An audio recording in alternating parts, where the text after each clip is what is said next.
Smoke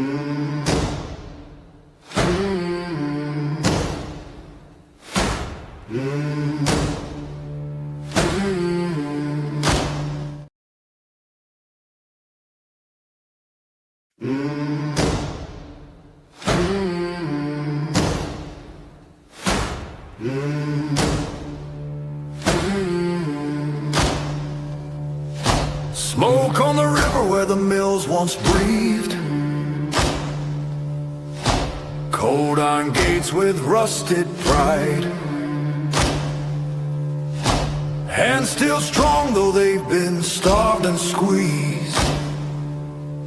We remember who we were inside. Flags on porches faded by the rain. Stories carved in callous skin.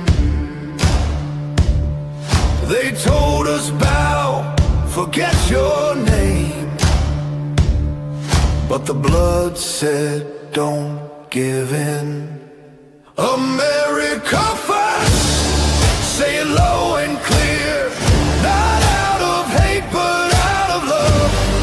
Build it back right here with dirt on boots and God above. America first, through loss and thirst, we rise the way we're made. Not global dust, not soul to curse. This ground remembers our names.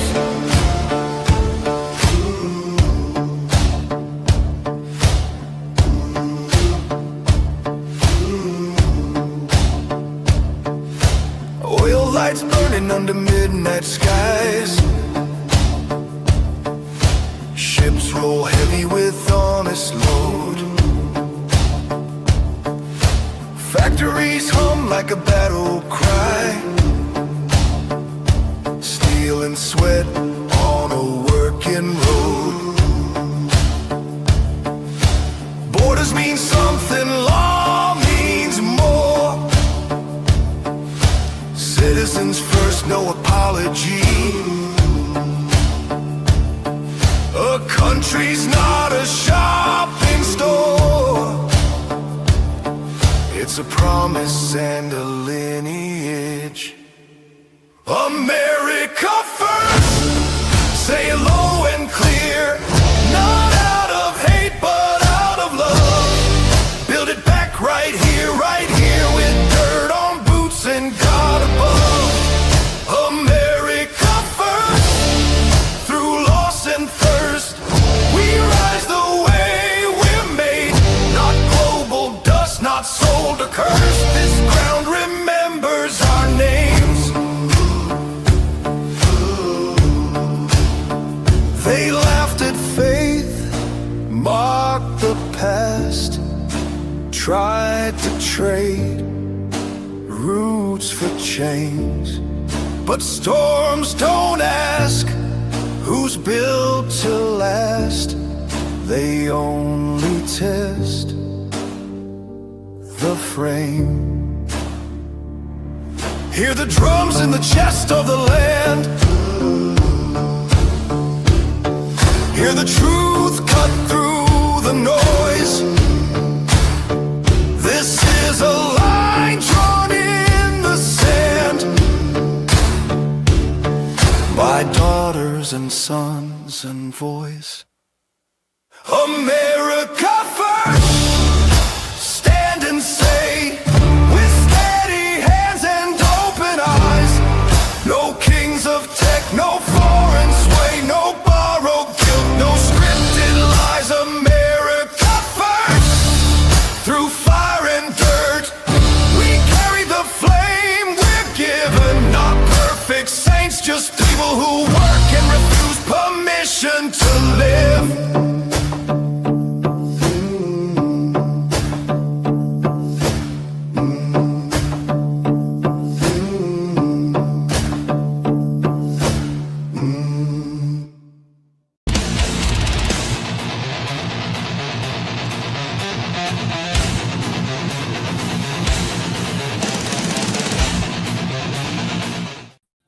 Hey, what's up, everybody? What's up? Jimmy from Philly's in the house. So is James Welsh. Whoa. Hey, what's up, Pam? How you doing? Let's see who else is here. Louis is here. Hey, Charlie, how you doing? Good to see you. Hey, my sister's here too. My brother and my sister are here. The whole family's here. Let's see. I think Richie's going to be on earlier or later. I mean, because earlier I had sent him a song and that I created, and he played it live on his stream, and he really liked it. What's up, Anglo? Good to see you, brother. Good to see you. Thank you for being here. Appreciate it, everybody. What's up, Dr. Jade? How you doing, Rich? I'm all right. I'm all right. What's up with you? You know, more of the same. How was your week? Well, not too much happening, as everybody knows. Still trying to recover from this major knee surgery. Yeah, I know. It's been a bitch, hasn't it? Oh, let me tell you, it sucks. Yeah, I'm sure. At least I can walk now. Good. Hey, what's up, Commander? Sorry, I didn't mean to cut you off there. Yeah, what's up, Commander? Good to see you, brother. I should add, I can actually walk now probably better than I did before the surgery. So. Oh, nice. Well, then it was worth it, wasn't it? I'm getting it. Yeah. Well, let's not jump on that train too quick. Let's not go nuts here. Right? Let's not go crazy. Yeah. No, it's been a run. Let me tell you. But yeah, getting better. Cool. All right. Hello, YouTube. Hello, Rumble. Hello, Facebook. All right. So if you guys are on Facebook and you want to chat, you can chat through Facebook, but you won't see everybody else. Everybody else is normally on YouTube. So click the post I have above this stream. I posted it earlier, and you'll get on there. Let's see. Hey, brother. Happy I could make it to the street. Yeah, I'm glad you're here too, brother. Yeah, let me see. Oh, he's on his. What do you in a? You in an Uber? Cool, man. Cool. All right, we got. Oh man, it seems like the good Lord gives us. Well, I should say the good Democrats give us a boatload of news every single week to go over. And man, oh Shevitz, they didn't disappoint. Okay, let's start off. Remember Ryan Ralph? I want to throw something in here. Just it won't take but a second. I don't know if you saw. I don't see it in our news list, but the upcoming Winter Olympics. I think they're in Sarajevo. Yeah. Did you see a bunch of liberals are complaining now that they're too white? Yeah. Sweden's team is all white, and how dare they? Right. Well, we do have an article we're going to talk about. We're saying that London was saying that. Well, something similar. London. I have a thing on the UK is now their government is arguing that their countryside is too white. Yeah. So they conquered the fucking cities, and now they want to conquer. They want to Islam out. Yeah. They want to spread out. You know, because why not? Right. That's what reminded me of it. But come on, the Olympics. You're trying to choose your best athletes. Yeah, I know. How does your skin color affect your athleticism? You know what gets me though? What gets me? Well, the racists are all, well, people of color are better than white people, and that, yeah, it may be so in a lot of sports, but I don't know why I don't know why they get into race. They don't complain about the NFL being too black, do they? I know. Well, they don't complain that they're or the NBA. Yeah, I know. But that's exactly right. But I don't understand why they got to get into this fight. The only thing I can think of, they have nothing else. So they go with race. It's always race with these people. I don't know. I don't even want to get into it. So here we go. Let's see. Where am I on this? I lost my place. All right. So that Ryan Ralph, remember the guy that they caught him before he could shoot at Trump? Well, he got his sentence, and we're going to go over, and it's pretty harsh because you don't try to fucking kill a president, right? Well, a guy that's everybody knew he was going to be president. So, and this is the article. I wrote, this is just crazy. UK government, our countryside is too white. No shit. That's what they're saying. It's unbelievable. It's bad enough that they're not even listening to their people saying, yo, what are you doing? You're ruining our culture. You're just, it would be one thing if they brought people in, if they brought a bunch of Muslims in that wanted to assimilate, but that's not their thing. And now we did a story like a couple weeks ago where it's because all the powers that be, the globalists in government, they're making shit tons of money off of it. I mean, Tucker Carlson, if you get a chance to see, if you have access to it, he may have put some parts of it on YouTube, but He did an entire documentary on this, and he nailed it. That they're doing it for the freaking money. So CNN's Hunt, ready? Under Obama, Hennepin County cooperated with ICE the way the Trump admin wants. So why did they cooperate with ICE under him, but not under Trump? Right? Because it's Trump. Exactly. Exclusive poll. Nearly 4/5 of swing state voters back deporting illegal alien criminals. Duh.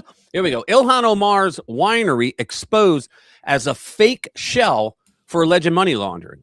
She's worth $30 million now. She was worth, what was it, 29,000 when she got in Congress? Well, I think when she first showed up, she was actually in debt. Yeah, she was, but she had 29,000 like on paper, and now she's got 30 million. Please, and the whole thing is a shell. There was a guy that went out. He took a video and he went out to the address, and it was a building. It was an office building. And he went there and he's looking at the registry. He's like, it's not around. He goes up to the information. He's like, yeah, I'm looking for yada yada winery. And they're like, we have no idea what you're talking about. You know, so they lied. And then her husband and he's a shyster. Well, yeah, her husband and his former partner they met when they were working for Keith Ellison, the Attorney General. Right. And who's in on a lot of shit himself. They've both gone up on a bunch of fraud charges. Oh, yeah. Oh, there's more. Oh, you have no idea. There's more to come. So the No Kings protests are directly tied to aging theater kids and the Hamilton musical. It's pretty funny. Actually, here we go. This guy is like the mold that you can't get rid of. It's like Pence's Save Act opposition is dishonest and constitutionally illiterate.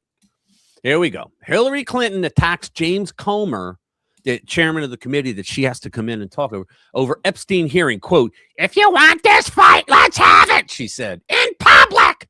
That's what she screeched. So what she's going to do, okay, because they got a lot of dirt on them now.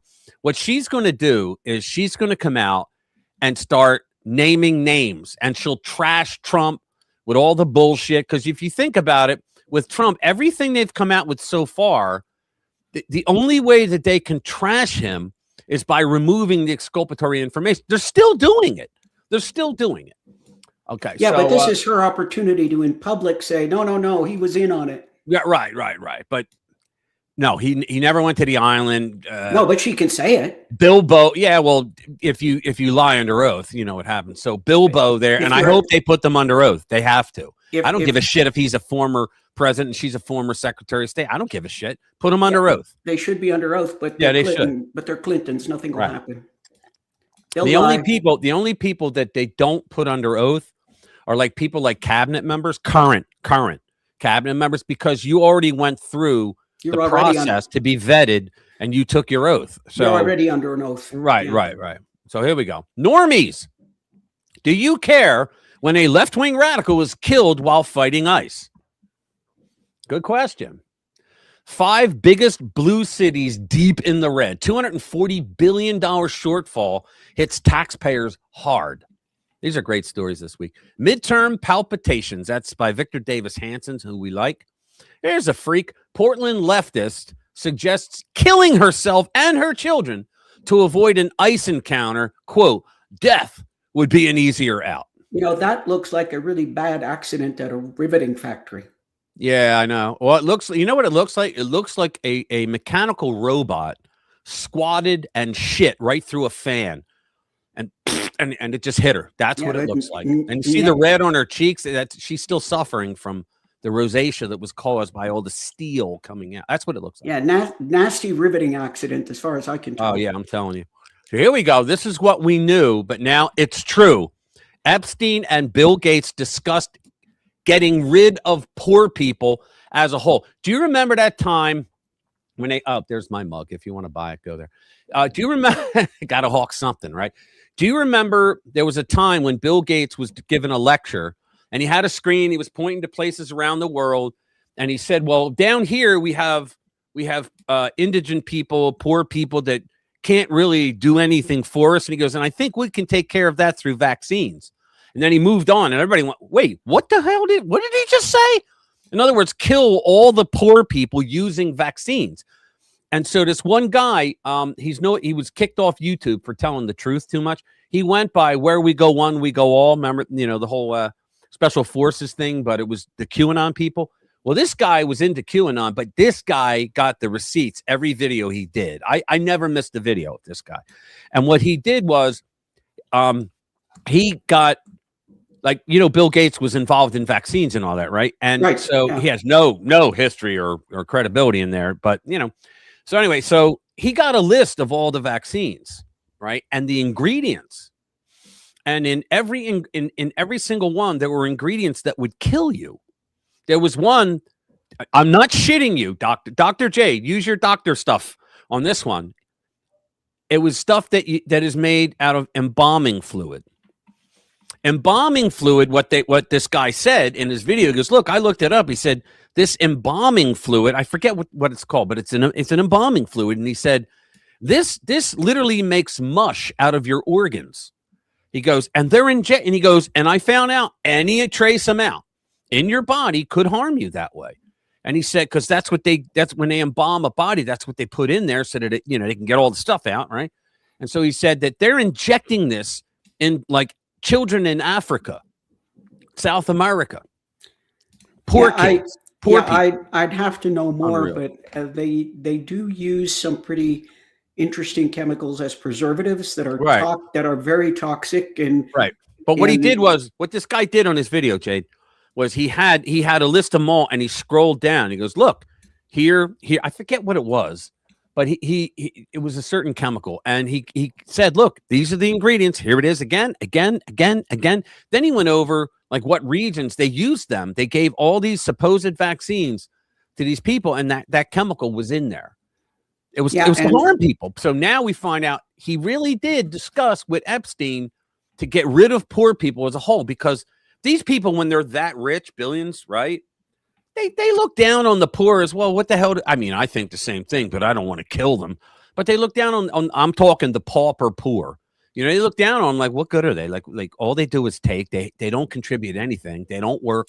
They don't know how. Paupers are people that are so poor they don't even know how to not be poor anymore. I mean, you usually have your lazy poor. Yeah, I can get a job, but fuck it. We saw all those videos, right? All those people on TikTok, they said, why do I got to work? This is under Biden and also under Obama, believe it or not, because they increased the needs test for people to include, like, middle class people. And so middle class people were getting Medicaid.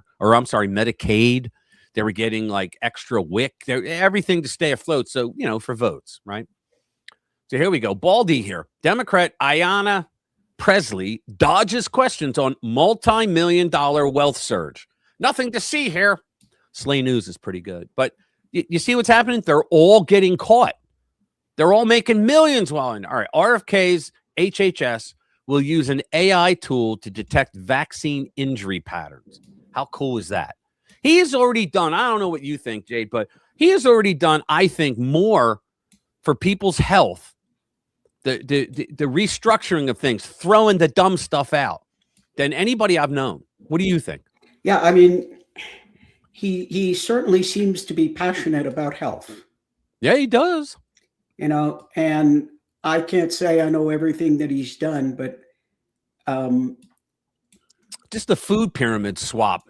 I think that's gonna help a hell of a lot of people. And the lib nuts are out there saying, don't listen to it. Meanwhile, theirs was bullshit. Their food pyramid, I believe, contributed a lot to obesity. I think it did. Yeah. And I mean, these people are the ones when it came out that Tylenol is bad for pregnant ladies. They go on TikTok showing themselves taking Tylenol. Yeah. Oh, thank you, Anglo. No, I saw Charlie did it. Did Anglo say it too? Yeah, formaldehyde. No, he said it. And Anglo, look at your chats. I am. I'm going through them now. Look at the super chats. Super chat. Oh, there you go. Oh, I'm sorry. Hey, Anglo, dude, the man. Thank you so much. I really appreciate it.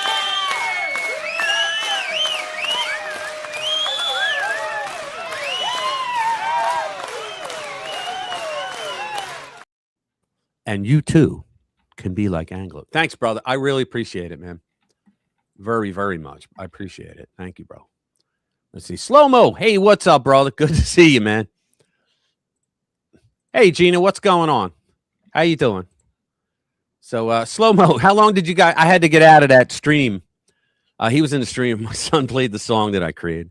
How long did you guys go after that? Let me see. Let's see. Let's see. Good to see you. Cool. All right. So let me go down these things again.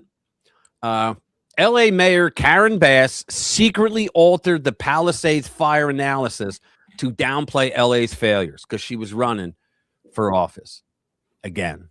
Can you believe that shit? Yeah, she downplayed the damage done to her own people because of their own failures in policy that allowed the fires to go on for so long. And isn't that a bitch? Isn't that really something? I knocked the water bottle over. That's why I keep looking down. Hang on a second. Sorry. That's a big motherfucker. Yeah. So let's see. 4 Venezuelan migrants charged in $1 million food stamp fraud in Massachusetts. There's nothing wrong with that. I mean, these people, they actually contribute to. Here we go. Here's one. So it's, I wrote, this is awesome. White House slams rude and low IQ Maxine Waters after Scott Bessent crushes her during a congressional hearing. Yeah, I like that. My face can literally stop bird shit in midair. It's true. Look at that face. It's either that or she could have played the Predator with very little makeup. Look at that. Isn't that true? Here we go. Europe. I'd say that's a face only a mother could love, but yeah, I think wow. It's already the doctor smacked her in the ass, and they turned around and smacked her face too. Yeah. So I think it's beyond that. I think it's beyond motherly love. Look at that. It's just unreal. Europe continuing to make key concessions on Greenland in secret. Well, it's not a secret anymore. So I wrote that. I'm like, well, it's not a secret anymore. You guys are writing about it, right?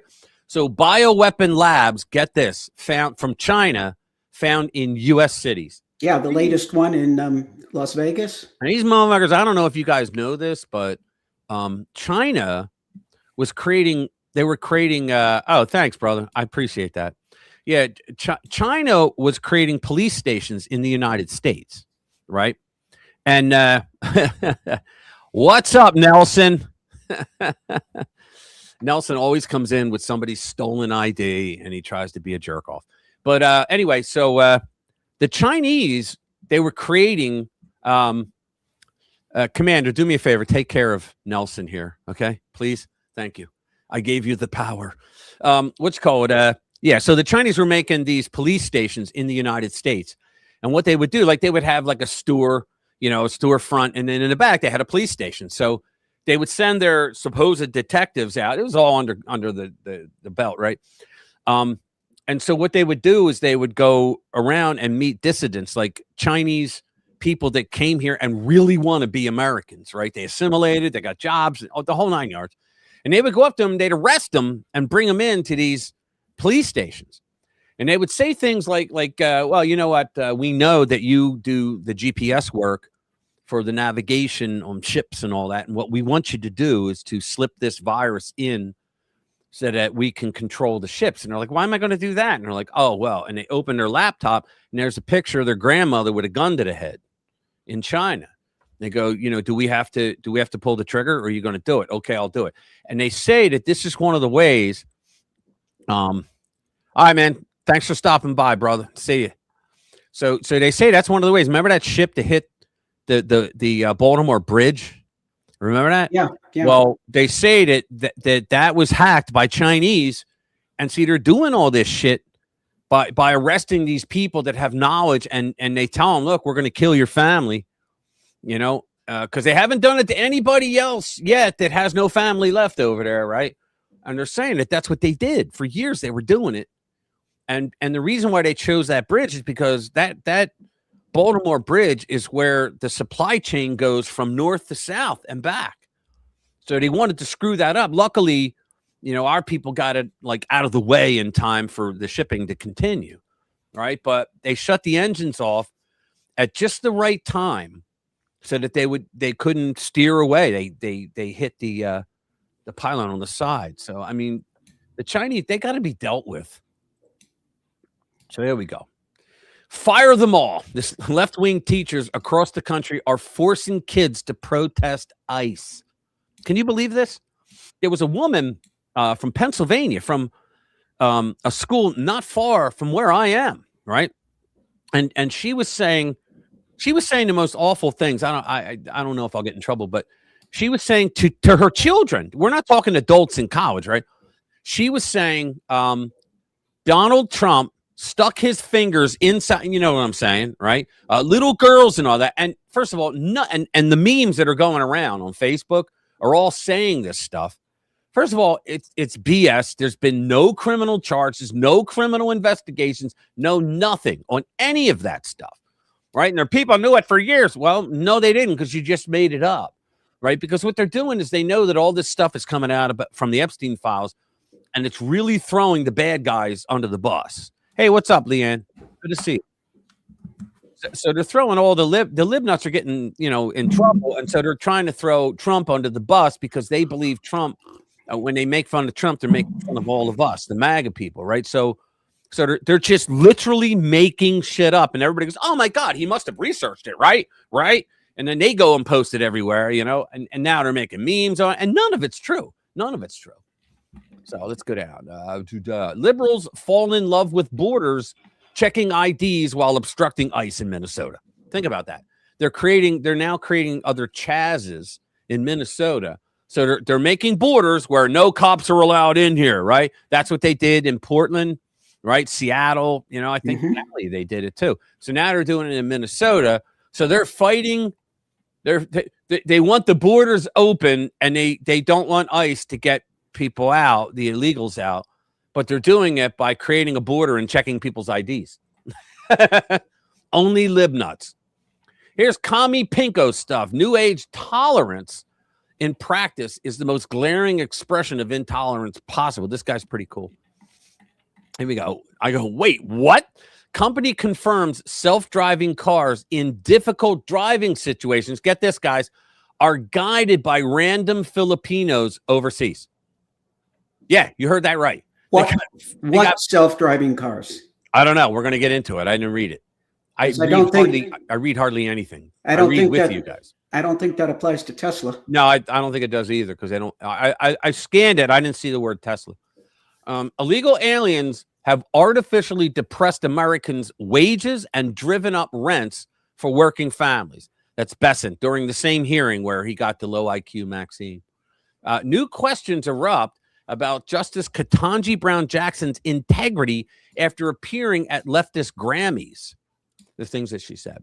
Senate committee launches probe into serious concerns about Mamdani's administration. They're doing all kinds of goofy shit. Like we told the New Yorkers, guys, he's a communist. Yeah, but he promised us free shit. Yeah, well, guess what? You ain't getting free shit. He thought that the state and the federal government are going to throw money at him. He has to think again. Good luck with that. What's that? Good luck with that. Yeah. The knives are out for Tulsi Gabbard as she closes in on the 2020 election fraud. Guys, they got so much stuff. I wanted to bring Mark Davis in tonight, and he told me that like he's directly involved in what's going on in Fulton County right now. And because he's going to testify in everything, not in Congress, but in court. He's going to testify. He might even testify in Congress, but he told me that the lawyers told all the guys that do his thing, what he does, don't do any interviews. Yeah, because they don't want to poison, by putting stuff out there. They don't want to poison. Well, yeah, I mean, if it's an ongoing investigation, they can't. Right. So I told him, I said, don't worry about it. I said, but if you want to come on and say what you can say, yeah, but I would stay clear. If they told him that, he doesn't want to mess that up. So here you go. Biden installed radical vote from home activist who shaped 2020 election changes to postal board overseeing ballot delivery.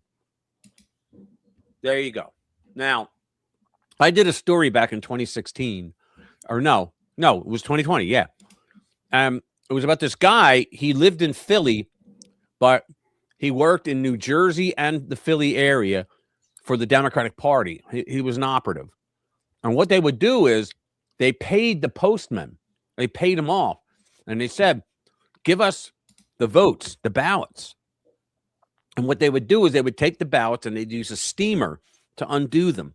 And if it was Biden, they put it back in and sealed it. If it wasn't, they tore that up and put a brand new one in because your name's not on the ballot. It's only on the envelope. Then they'd reseal it. You think, well, how many can they do? Well, if they have 1,000 people doing it, you can get a lot of them done in a day. And that's what they were doing. And he admitted it. So now here we go. It's proven. There was a postal board overseeing ballot delivery. What do you think they did? And finally, on the big ones, MAGA, Trump administration stops giving small business loans to foreign nationals. Why the hell would we give business loans to foreign nationals? They're not citizens. They're not illegal, but they're not citizens. Then we have the plethora of other stuff. Let's see. Hey, what's up, Chris? Good to see you. 2020 was only possible with virus released from a lab. Yeah, that's true. That's true. Because you know what?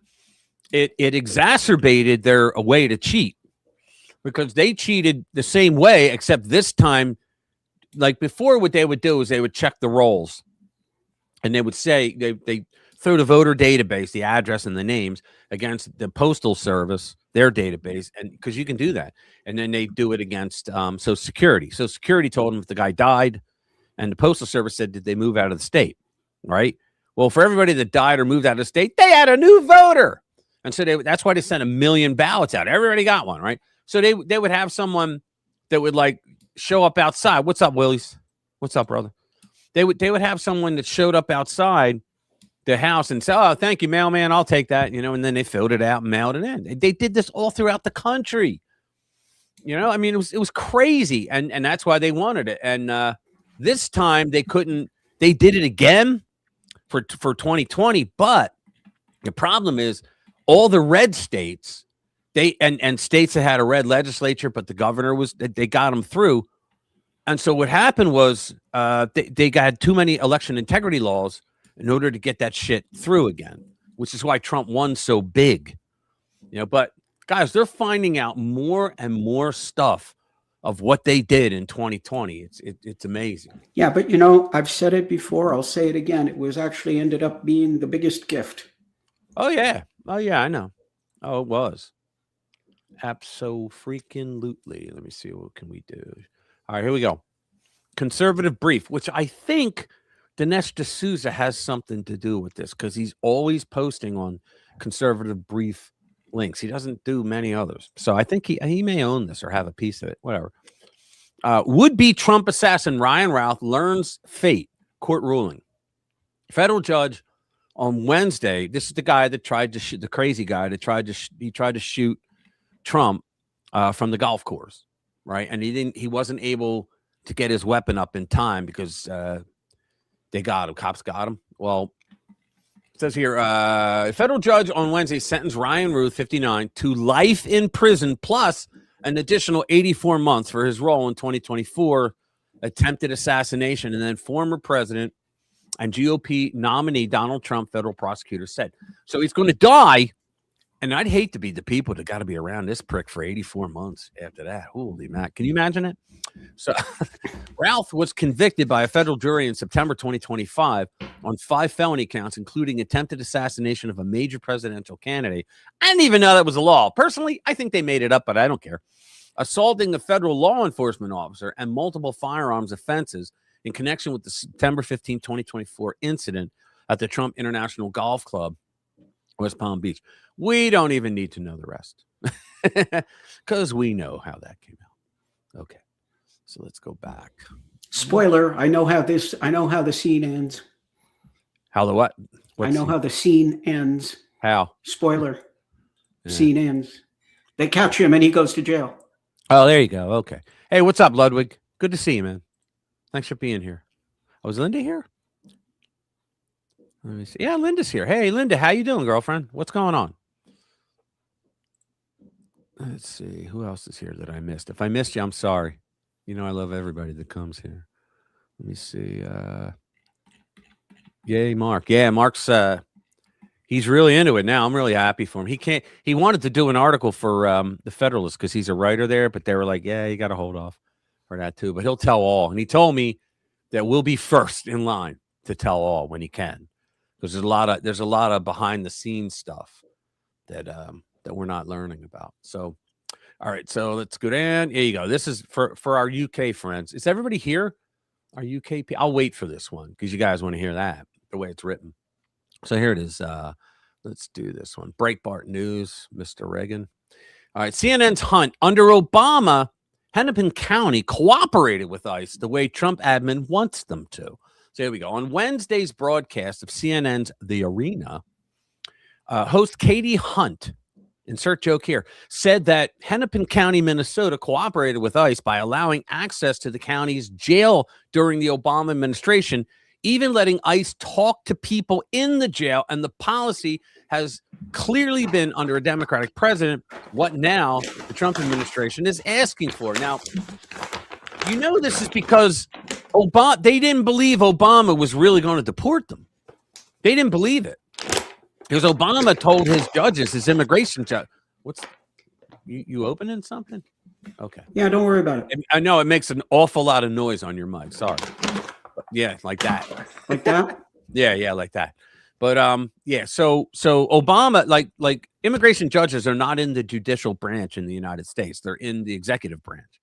And so Obama ordered the immigration judges to not issue bench warrants for illegal aliens that were given a deportation hearing date and didn't show up.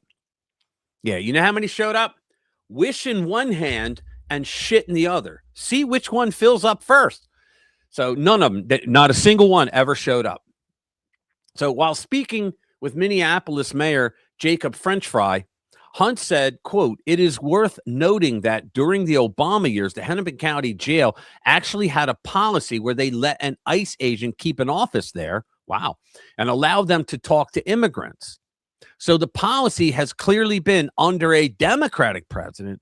What now the Trump administration is asking for. The big picture, do you think it's good policy for the jails to follow an ICE detainer and hand someone over if they've committed a crime?" And again, this only happened, guys, this is CNN saying it. And again, this only happens after they've served their time for whatever crime they may have committed against the people of Minnesota. Now, okay.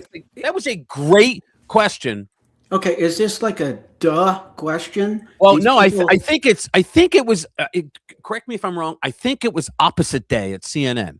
I think that's what they were doing. I don't know, but they're saying this guy committed crime, right? Was convicted, like presumably in a state court, for a crime. What's up, Steve? Good to see you. And he is also an illegal immigrant. And you've got a problem with this? Yeah, exactly. But I mean, guys, CNN, the Clinton News Network. I mean, they actually asked she committed a random act of journalism here. She asked a damn good. Now I share what the little motor mouth says. Frey responded that as mayor of Minneapolis, he's not in control of any jails, and he isn't totally familiar with all the logistics of how the Hennepin County Jail operates. In other words, no. And I don't want to answer your questions anymore. What a jerk off that guy is. Then he's useless. If he doesn't, honest to goodness, if he's not in charge of the jails or he can't even have any influence over it. Oh, wow. Here we go. I don't know, but many major cities, if not most, it's city and county. Like here, it's the city and county of Denver. So it's not separate. I haven't seen you before, Steve, but welcome. And he says, I don't understand what the other side thinks because they won't talk to anyone. That's right. That's right. No, I was trying to say, like Denver here, it's city and county of Denver. It's the same borders, and it's run now. In Denver, the sheriffs don't do policing. The sheriffs look after the jails. Cool. Now, I'm not familiar with the political structure of Minneapolis, and I don't know how it typically works. But one would think if it's city and county of Denver, that the mayor would be have something to do with the jails as well. But I don't know. Maybe somebody else knows. Okay. Why is this so big? Look at that. There we go. All right, cool.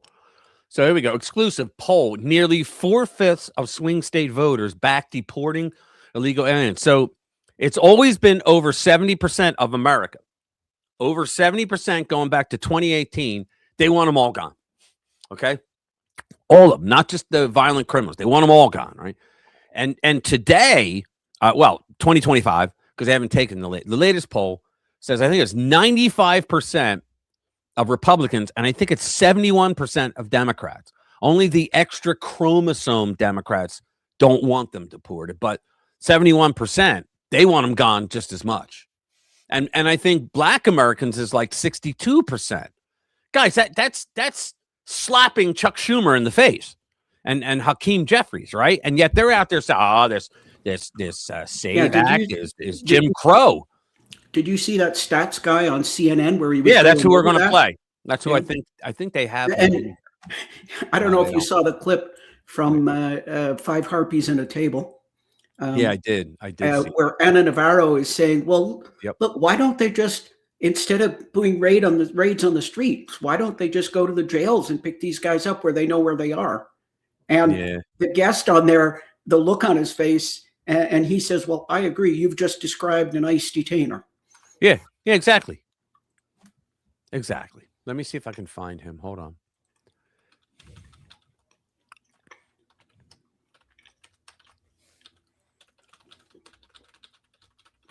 Let's see. Where is it? I think we can find it here. Because I had it up earlier. Is this it? No, it was 4 months what's going on? ago. I'm trying to find the guy on CNN that you're talking about. Oh, well, see if you can find it. The show must go on. All right. So Public Opinion Strategies conducted a poll of 1,100 likely voters in the 2026 target swing states of Arizona, Georgia, Iowa, Maine, Michigan, New Hampshire, North Carolina, Texas, and Wisconsin. Why didn't they pick my state?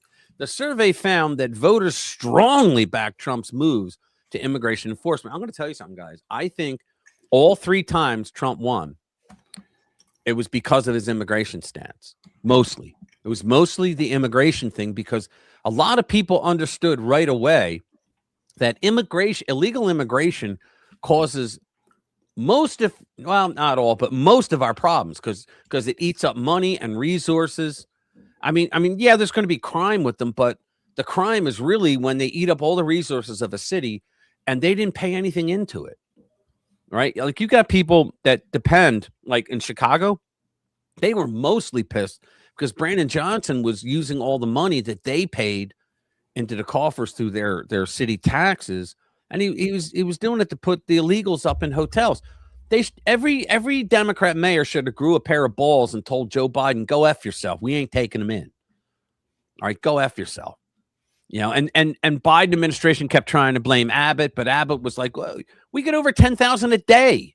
You know, we're overwhelmed. We can't keep them." So brilliantly, he started sending them out to all the blue sanctuary cities. Yeah, and so what could they, except for Martha's Vineyard, that got them out within 48 hours by shipping them somewhere else? 79% of voters believe that illegal aliens that have been convicted of a crime should be required to leave the United States, with only 13% knuckleheads believing that they should be allowed to stay in the country. Now, those 13% are the ones that they're in on the scam where they want the illegals to be counted in blue states on the next census, because then they get back their power again. That's what the whole thing's for. Because it's not for voting, even though a lot of them do vote. Because you think about it, we have a motor voter law that came in 1993 under the National Voting Rights Act, and it's the NVRA. And among that, we had the motor voter law.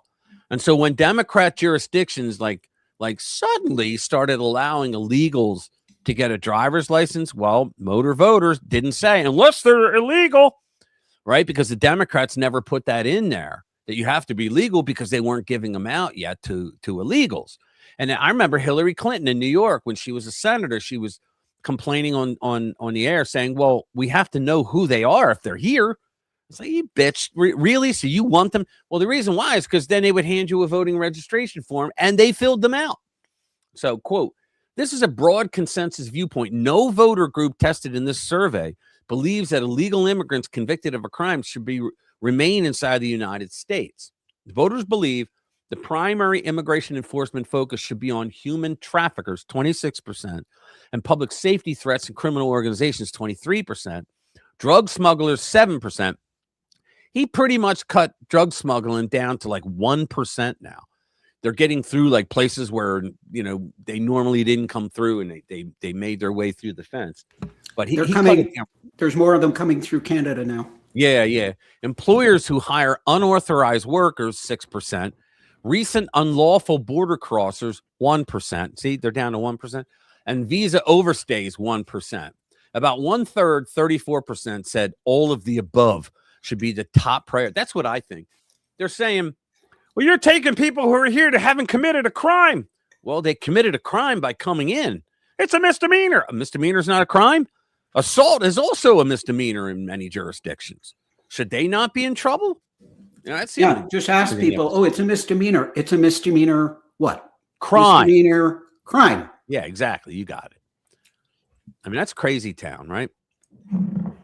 So let's see. Yeah, the thing is, if you have to tier list, if you have to choose, then yeah, you want to go after the aliens who've committed other crimes. But by the way, Rich, if anybody starts to tell you that illegal immigration is not a crime, 18 USC 1325. Right. That's it. Well, when they first come in, okay, it's a misdemeanor. If they get deported and come back in, it's a felony. Being here as an illegal is a civil offense. Okay, yes, being an illegal. Yeah, right. It's a civil offense. It's not a crime. So they say, well, being an illegal alien isn't a crime. You go, yes, but they're a criminal because they committed a misdemeanor to get in here to be a civil crime, right? You got to talk to idiots like they're idiots. Sex is a misdemeanor. The more I misdemeanor I get. Okay. Thank you, sir. I don't know. Did I say hi? What's up, ass? Good to see you, man. All right, let's go. Next one. Yeah, there's some good stories this week. Let's get down to the next one. Omar. Here we go. Omar. Modernity.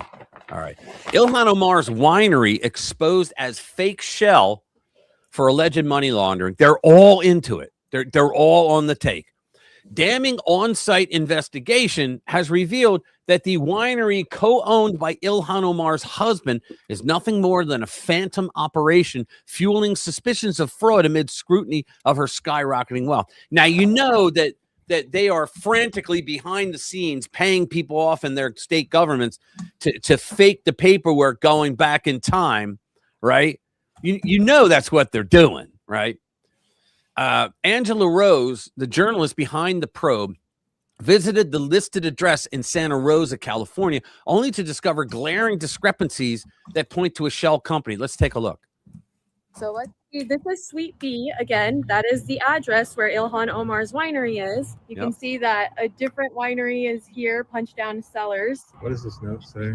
E Street Crew does not make wine here. They were a client many years ago and have ceased operation. Their operating address is linked to this address like all other client wineries because of state and federal filings. So I wonder what else they have to show for it. What do you think about that? I think they're just trying to keep as much distance between them and their business and Ilhan Omar's as much as possible. Yeah. You guys just do a little more research before. Well, yeah, that's what we're kind of doing right now. Would you be so But kind this to is, tell us do you know about what this the- place is? No, that's why we came It's a back here. custom crush place. A bunch of people use it, Okay. right? Yeah. So Yeah. it's like renting instead of a. Okay, so you use it. It's kind of like getting a post office box. You don't actually do your business in there.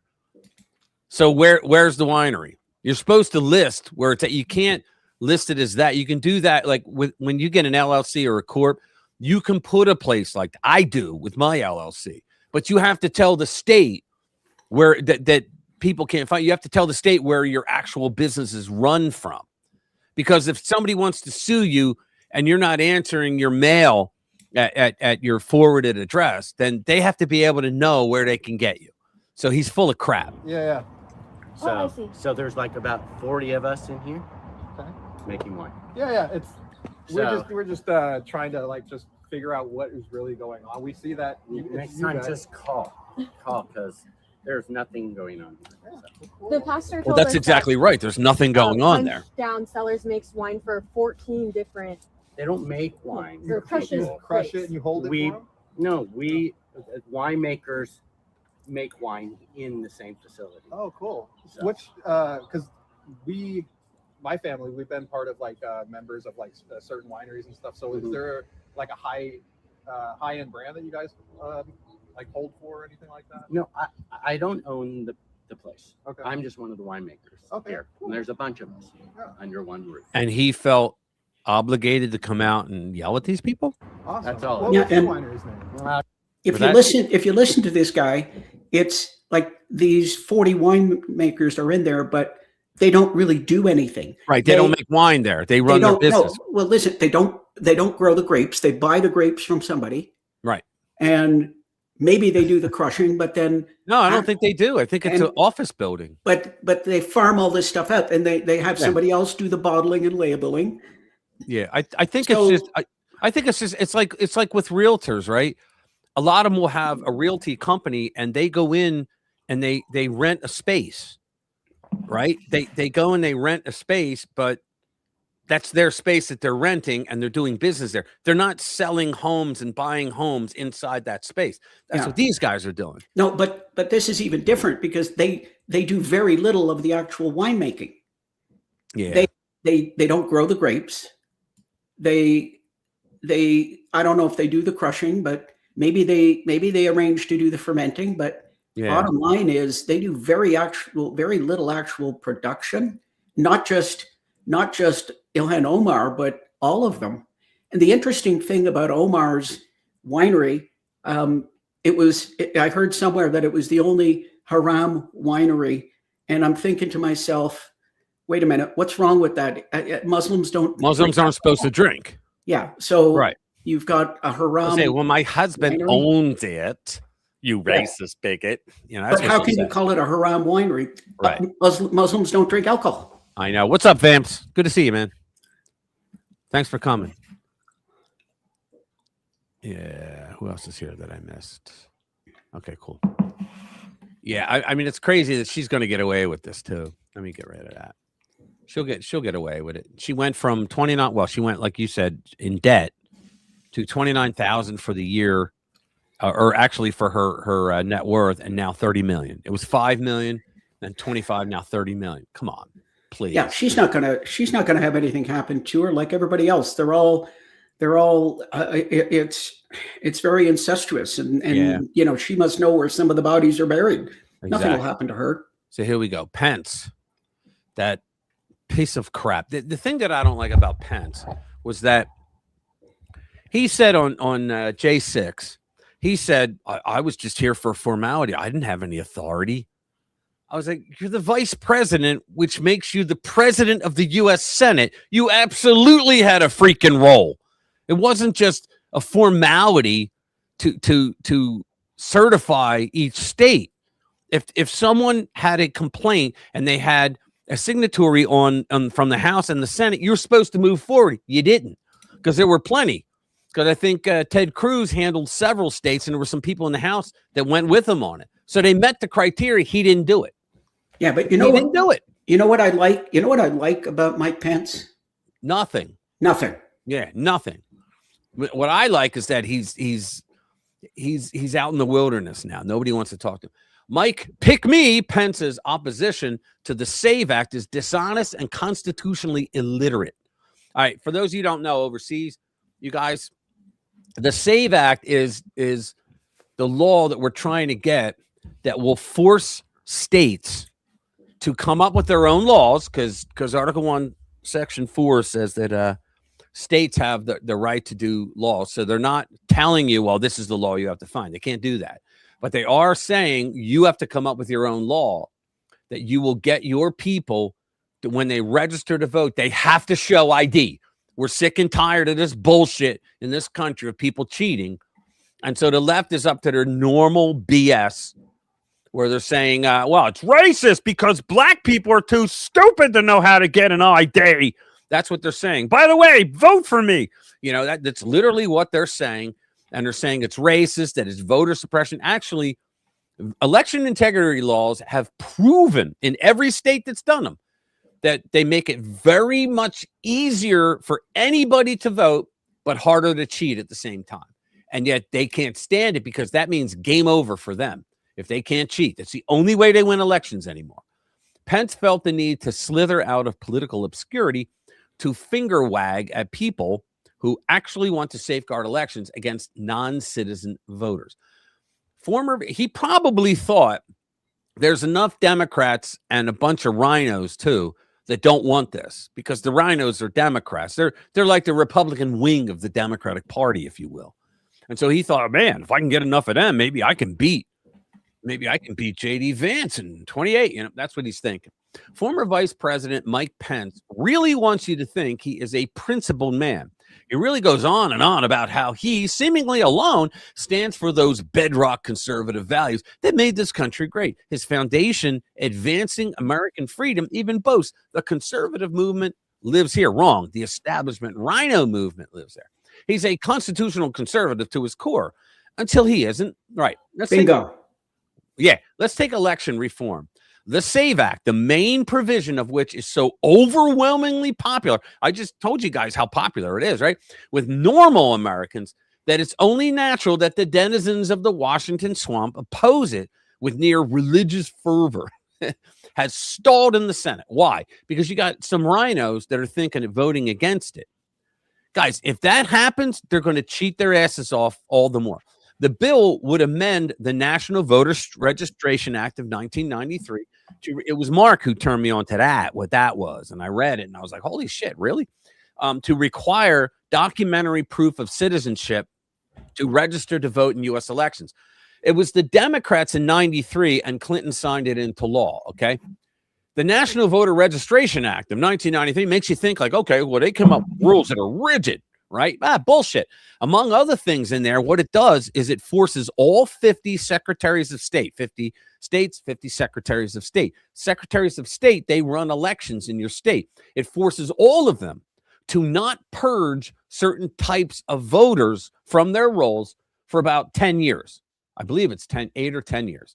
Mark can clear that up when I have him on next. Anyway, those are people who died or people who moved out of the state. People, in other words, who know they would never know they voted, right? And so this is how they cheat.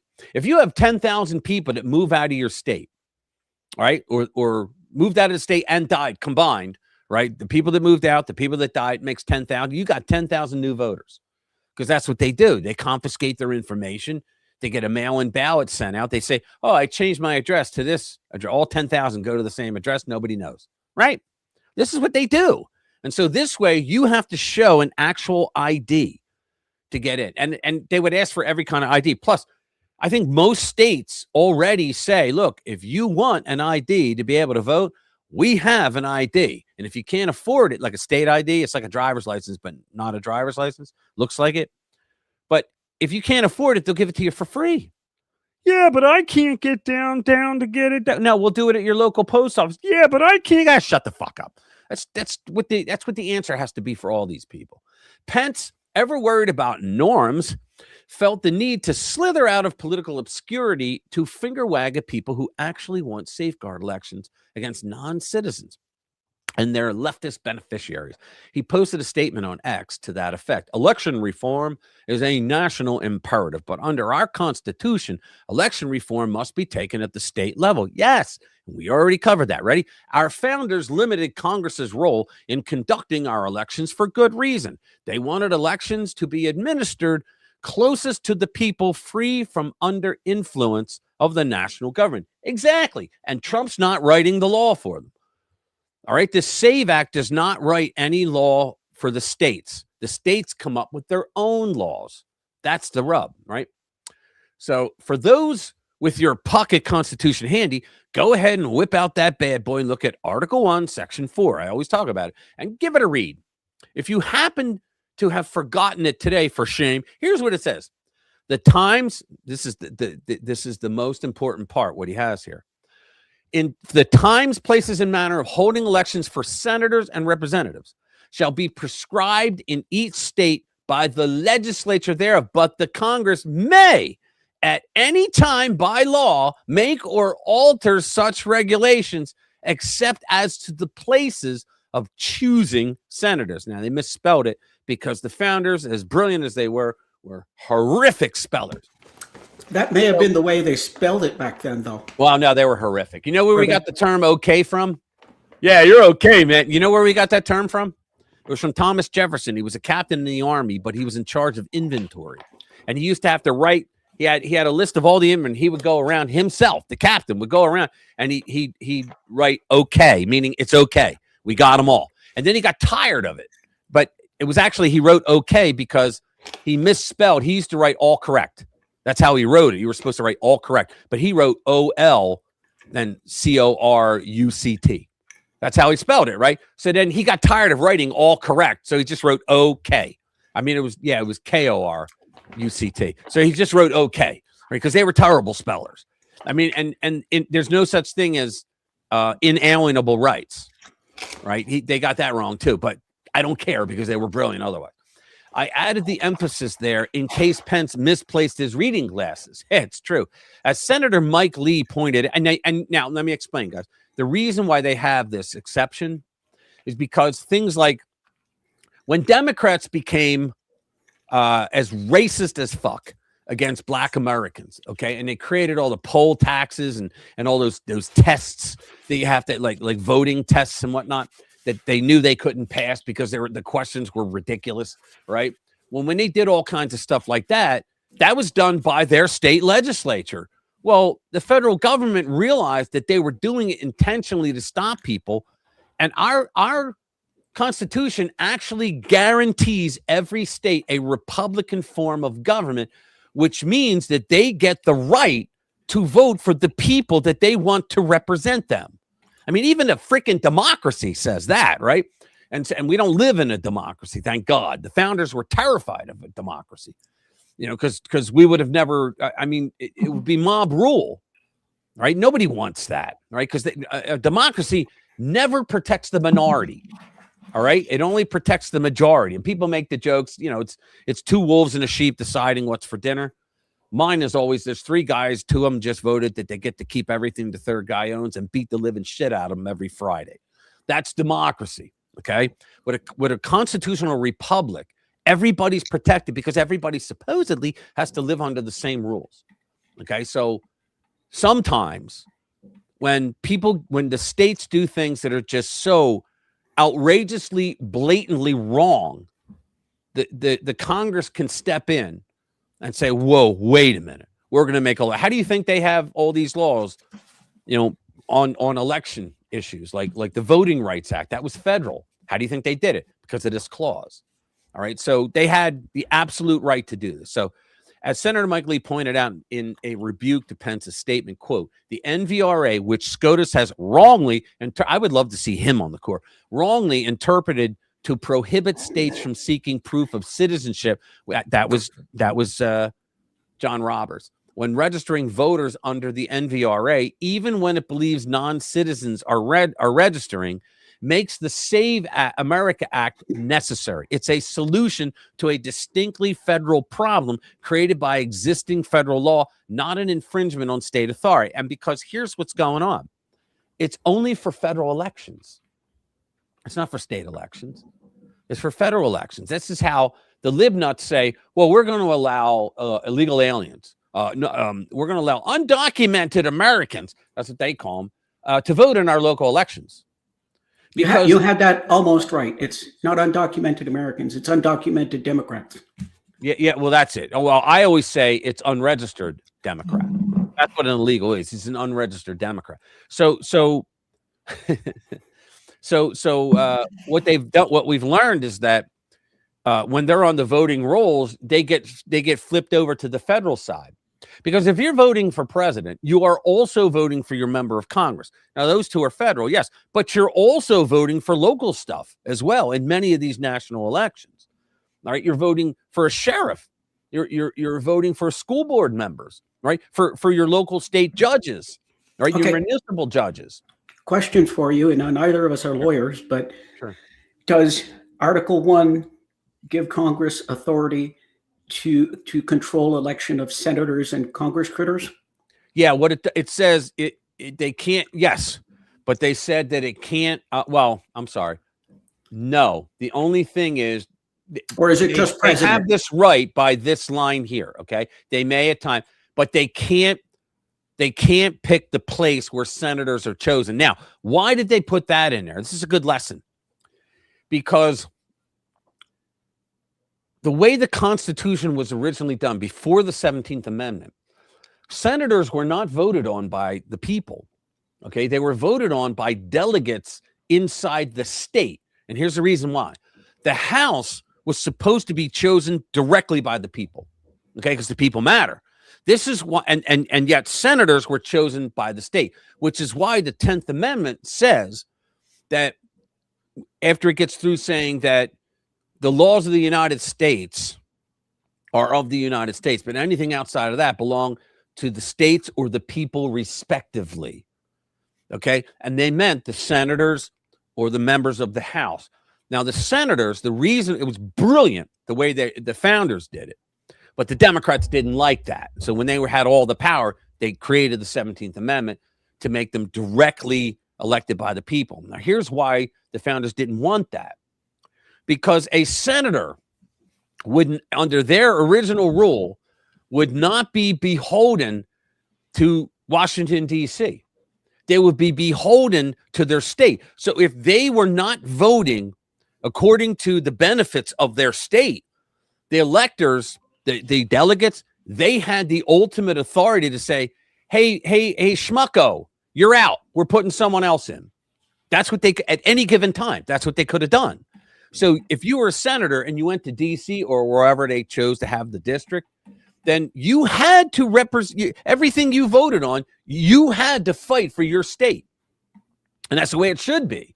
But what they did was the progressives in the early part of the 20th century, they got away with several really bad things. One of them is the 17th Amendment, which that's why people say, to remove it. Right? They say overturn it with another amendment. Just throw it the hell out. Because then you would go back to what was constitutional, which was that they have to be chosen by the members of the legislature. And so what it comes down to is, if they do manage to pass the SAVE Act, will it affect the presidential election, but will it affect other federal offices like senators and congressmen? Well, it would have to, because if they're registering to vote, okay. See, the states would, in this case, most states would say, okay, we're going to do it to register to vote for everything. Who cares, right? If you're registering to vote for president and for your member of Congress, all right, well, you're also going to use that same registration. It's how it is in my state. Right, but I'm just thinking some blue states could turn around and say, well, if you force us to do that, but when we elect our state senators, we're not going to follow that. Right. They can do that. Yeah, but this is for, I believe the SAVE Act is for federal office. So senators and congressmen, as well as president. But here's the thing. This is what will happen, okay? That means that if the states want to be dickheads about it, if they want to, if they have TDS and they go, we're not doing that, right? Well, they would have to charge their constituents in higher taxes to create two systems. So to have a system can you believe that? All for illegal aliens, many of them violent criminal illegal aliens. They would have to then create a system, which some of them have done already, where you would only be able to vote in state and local elections. Some of them have only local elections. Jesus Christ, they have one who became a sheriff. They have another one that became a mayor. Illegals. An illegal became the sheriff. And they got him out. They got him out. The state got him out before he started his term. Yeah, and there was a police cadet in New Orleans just got picked up. It's just unbelievable what Democrats do. Guys, the Democrats I would say 50 years, they have been post-constitutional. They do not believe in the Constitution. It's just that when Barack Obama came in, when that Marxist came in, okay, that he showed them how you can be bold, say what you want, say what you really believe, because you know what? Nothing's going to happen to you. So he was the one that told them, you can honestly come out and say that you're for illegals being here, even though they lie and say, well, he deported more people than that, 3 million people. No, he didn't. It's a fucking lie. What he did was when his CBP caught an illegal at the border, they took a thumbprint, they made him sign a paper, and they took his picture and said, now turn around and go that way. And they sent him back to Mexico. Okay. But Obama had them list that as a deportation. Yeah, and he was back before lunchtime. Yes. A deportation means you go through a hearing for deportation, then you go through the appeals process, then you get a final notice of deportation, and then you run away. And our ICE guys got to find you. That's the normal process. I say normal. That's the normal process. And if they go through that, it may take them till the weekend to get back. Yes, it might. It might. Yeah, because that hard trek that they take. Actually, it isn't a hard trek. They have globalist organizations that actually drive them up. Hell, the Biden administration flew down to Central and South America for 315,000 of them and brought them up into the country. Didn't land at the border, brought them right into the country. Well, Rich, that was only good work. The people were asking them to stop the flow over the border. So, yeah. Well, you know what else they did when the border got too heavy, and that was in the spring and the fall. Okay, when they got too heavy down there, Biden flew them up to China, to Canada, and they had them come in that way. And Trudeau allowed that shit. Do you remember when they had the big wall and they had these huge, they were floodgates? Yeah. And they normally kept them locked. Yep. And they were only to be open in case there was a big flood. And then they opened them. The Biden administration not only opened them, but they welded them open. Yep. And I remember the Obama administration did the same thing remember when they had 250,000 children come in and they called them the Dreamers, right? Yeah. I remember a picture. And I think it was either in Life or it was in Time magazine. And it was just a sea of youth, right? Coming in to the board. And one of them lifted his shirt up for the picture. He had the plague. Because doctors zoomed in and went, holy shit, he has the plague. And they weren't checking anybody at the border. They go, how are we supposed to check 400,000 people a week? Are you kidding me? So in other words, the overwhelming number of them that they were allowing to come in, which, you know what? It should be a crime when you take an oath of office and you violate that oath. Like he took an oath to protect the American people and the Constitution. And he violated both by allowing upwards to 20 million illegals into the country. And they didn't even vet them. This is why we have 24,000 Chinese. They're military age young men who came over the border, and it's probably double that now. That was the last time I looked for it.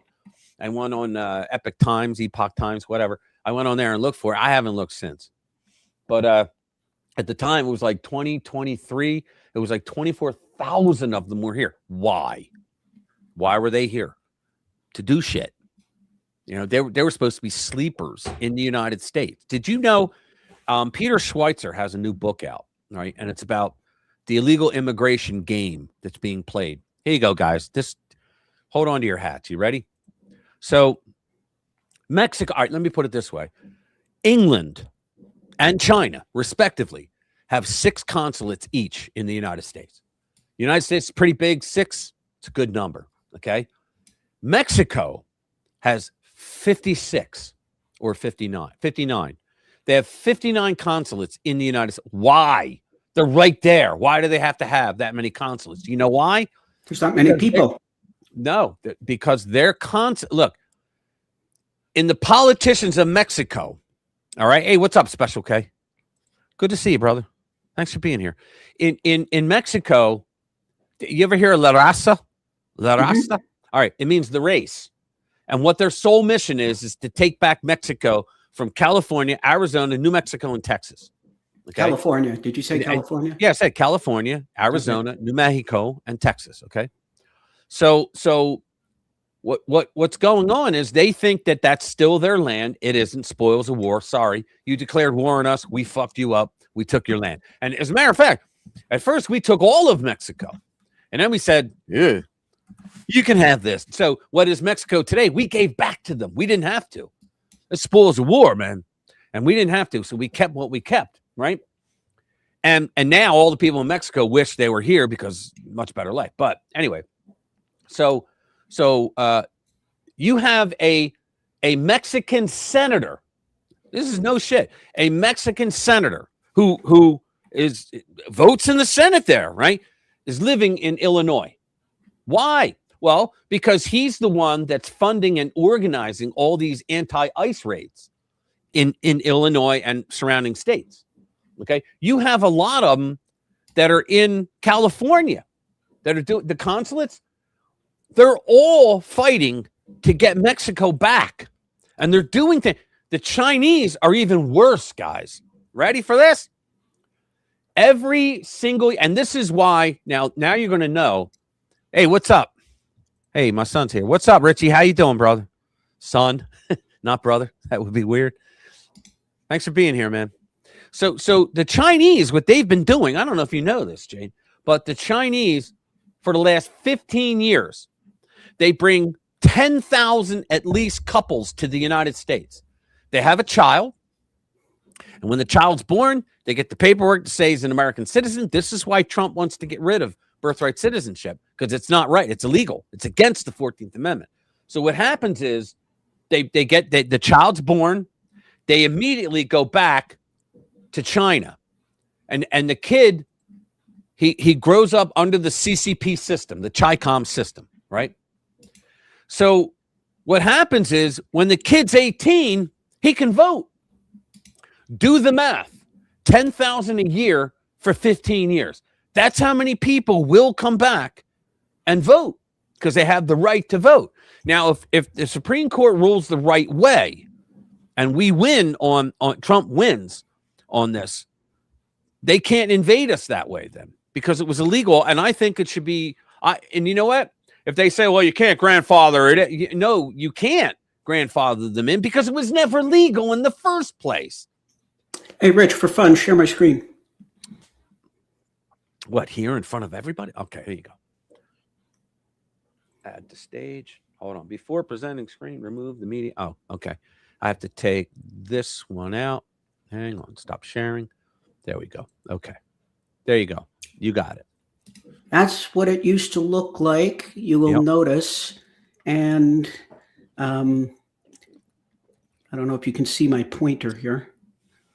But this up here is the United States where it's kind of white. Yep. And this border was Mexico. So around what is mostly Texas today, around New Mexico, all the way up in here, Nevada, California, all the way up to here. Right. That's what Mexico, that was like 1830.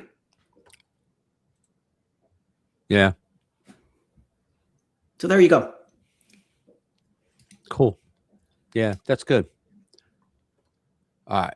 Next one, because I'm tired of talking about that, man. I am so pissed off that they get away with this all the time, too. Who's I aming me? Oh, it's my buddy, Chris. He's cool. Went to high school with him. Let's see what's next. Let me pull up the screen. Okay. Hillary Clinton attacks. Share this tab. Breitbart News. So Hillary Clinton attacks James Comer over Epstein hearing. If you want this fight, let's have it in public. Okay. Hillary Clinton attacked House Oversight Committee Chairman James Comer on Thursday as she pushed for a public hearing after she and her husband agreed to testify. See, this is the thing, how fucking arrogant the Clintons are. You know, oh, well, we'll answer your subpoena that our party put Navarro and Bannon in prison for not answering, but you're going to do it our way. Come on. Pushed for a public hearing. It was going to be public after she and her husband agreed to testify before the committee as part of its investigation into convicted sex offender Jeffrey Epstein. Quote, if you want this fight, let's have it in public. Sure. Okay. Former president. Now, that means that the Clintons have ammunition that they're going to try to use so that the press doesn't talk about a damn thing that we find out about the Clintons and talks about all the things that Hillary said. Mark my words. Former President Shazam Bill Clinton and his wife are set to testify on their relationship with the disgraced financier before the House Oversight Committee later this month. The plan was put into place after Comer rejected requests for a closed-door deposition and written testimony. Exactly. So Hillary's now saying, well, you're going to do it in open public. Well, that's what he told you had to do because you wanted closed door. Okay. Make up your mind. I know. She's trying to get the narrative. Oh, they wanted it closed because they didn't want me to say what I'm going to say. That's what she did. On Thursday, the former Secretary of State accused Comer of moving the goalposts, suggesting the committee chairman made a last-minute decision to have the couple's deposition be video recorded. Doesn't matter. He's allowed. Quote, for 6 months, we engaged Republicans on the oversight and good. No, you didn't. You didn't even, guys, they didn't even respond. She's a fucking liar. They didn't even respond for months, right? In good faith. We told them what we know under oath. They ignored all of it. They moved the goalpost and turned accountability into an exercise in distraction. She's full of shit. In a follow-up post, the twice failed, I love this, presidential candidate challenged Comer to a public fight. So let's stop the games. If you want this fight, let's have it in public, she wrote. You love to talk about transparency. There's nothing more transparent than a public hearing, cameras on. That's exactly, I mean, holy shit. That's what Comer said they're going to have. Right? Hillary Clinton concluded her post by insisting, we will be there. She's going to bring her broom, too. The House Oversight Committee responded to her ex's post, writing, the Clintons are going to Clinton and try to spin the facts. On Tuesday at the 11th hour, their lawyers, Jonathan Scaldani and Ashley Callan, I got the name right, said their clients accepted the terms of their deposition. These terms are no different than any other deposition we have held on this case, even with Republicans like former AG Bill Barr and Secretary Alex Acosta. The committee added in its post, this is unbelievable. Then they pretended that they were moving the goalpost when they received, along with the subpoenas, the House deposition guidance that explicitly mentions video recordings. So in other words, they knew that there were going to be video recordings and they never complained until the last minute because that's what they do. They wanted to get it out there on the news right before the hearing. So that's the thing that's fresh and, they changed their goalpost. No, it was always in there. Quote, we are not going to debate the meaning of the word is. I love that he said that. We're going to, that's what he did during the Monica Lewinsky thing, right? That depends on what the definition of is. Shazam! We're going to get answers for the American people. The full truth, the buck stops here. Okay. The ex-post concluded with, here are the receipts above images of emails between the committee and the Clintons' legal team, which involved laying out the terms for the depositions. I love this. The correspondence reveals that the Clintons had agreed to transcribe deposition. The couple is, how do they make the determination when they're the ones that are being subpoenaed? If they say no, then we're not coming, then you're under arrest. You're going to do some time in jail. And you know what, guys? The Democrats will not stop doing that to our side until we do it to them. You got to demonstrate absurdity by being absurd. Can you imagine Hillary wearing an orange jumpsuit? Yes, I can. I certainly can. All right. So last month, Comer rejected a ridiculous offer from the Clintons for an unofficial interview regarding the Jeffrey Epstein investigation, stating that the latest demands by the Clintons made it clear they believe their last name entitles them to special treatment. Before that, Bill Clinton is under contempt of Congress after he was a no-show for his scheduled deposition before the House Oversight Committee earlier last month.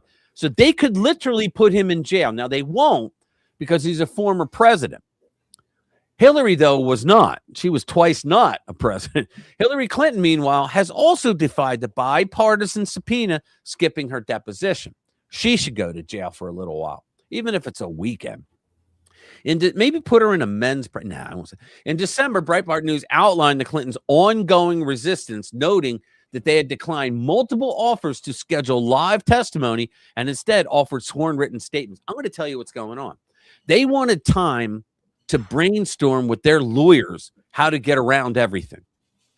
Now, remember, Hillary Clinton was famous for saying, "I don't recall," over 500 times under oath in the past. But, you know, we need warning when we're going to do a story about Hillary Clinton. I need to take my anti-nausea medication. Yeah, really. Really. I hear you. Let's see. I mean, even just looking at the picture, oh my God, she turns my stomach. I know. She's hideous. Everybody saw her. She was pretty when not really. So let's see. Normies. This is great. So let's go over this. This is Cypher News. I like these guys. Normies, do you care when a left-wing radical is killed while fighting ICE? I don't want to see people killed, but if they're going to try to kill an ICE officer, I'd rather they die. Sorry. Briefing. It's called. What's that? It's called FAFO. Yeah. You know, So, they found out. They're on the did. FO side of FAFO. Oh, they really did. Jet here. I want to ask a question to all the normies out there. That's you guys, all you guys. You know, the everyday ordinary people who aren't politically radical, chronically online, or deeply embedded in activist or ideological subcultures. When left-wing radicals are injured or killed while fighting ICE in the streets, do you care? Let's get into it. This isn't a flippant question, and it isn't a trap. It's an attempt to take the country's moral temperature at a moment when left-wing violence has become as routine as apple pie. And these pricks in the media still say right-wing violence is worse in this country than where's right-wing violence? Do you know how they get away with that? The alt-right does a lot of violence. But because the word right's in there, they think that the alt-right are conservatives. They have nothing to do with conservatism. In fact, the leader of the alt-right was Richard Spence, or was it Spencer? Can't remember. Okay.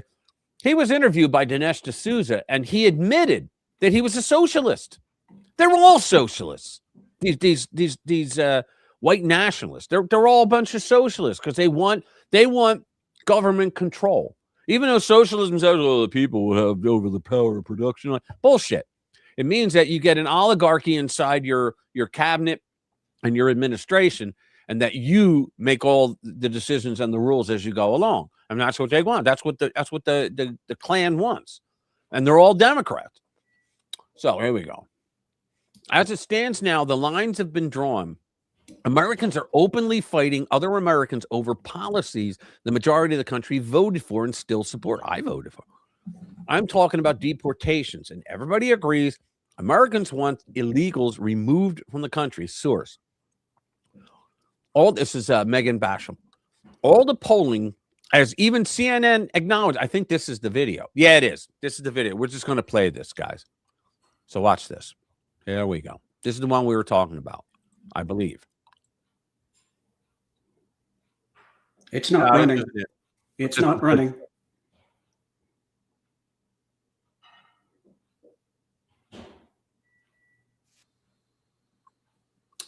Are you waiting for a commercial? Last month. And there's real uniformity here. That's what I really think. Yeah, sometimes I like blunt questions because they sort of get at the underlying feelings that people have. So this is about as blunt a question as you can get. Deport all immigrants here illegally. I will note the ABC News poll asked about undocumented immigrants. So we have slightly different questions, but these were all taken within the last month. And there's real uniformity here. That's what I really think you see. You see real uniformity. Deporting all immigrants who are here illegally. 55% of the New York Times. Marquette, 64%. CBS News, 57%. ABC News with a slightly different question, 56%. So what you're seeing essentially here is a very clear indication that a majority of Americans, in fact, when they're asked this blunt question, which I believe gets at the underlying feelings, do in fact want to deport all immigrants who are here illegally. There's no arguing with these different numbers because they're all essentially the same across 4 different pollsters. Feelings towards immigration in this country, feelings towards undocumented immigrants and deporting all of them have become considerably more hawkish. And I think that gives Donald Trump much more leverage to go with the American people and sort of have these hawkish, some might say harsh, different rhetoric and also issue-based sort of going after immigrants who are here illegally, want immigration levels decreased. This includes legal and illegal immigration. Look at this. Last year, 55%. That is the highest level since the 9/11 This isn't aftermath. the You go latest back just to one. 2020. And this again, It's now 71% Democrats, 95% legal Republicans. and Illegal, illegal. So they people want less people coming into the country. Exactly. They want less people coming into the country. Look at that. That's a 14-point rise from 2023. You go back to 2016 when Donald Trump again was running for president the first time, it was 38%. That's a 17-point rise. You know, after the Italian rush, when the Italians came over into the United States, we actually ended immigration for a period of time, for a few years, because we wanted them to be able to assimilate. Okay, if you keep bringing new people in all the time, you can't get them to assimilate because you got to accommodate different people. And if there's too many, so when the Italian people came over, which we needed them at the time, do you know immigration has always been? It's not been for the people who want to come in. No, fuck that. Why would you do that? Right? Why would you care about foreigners? No, it's what we need at the time. We literally needed bricklayers and architects and the things that Italians were really good at. And that's why we allowed them to come in, because we needed them.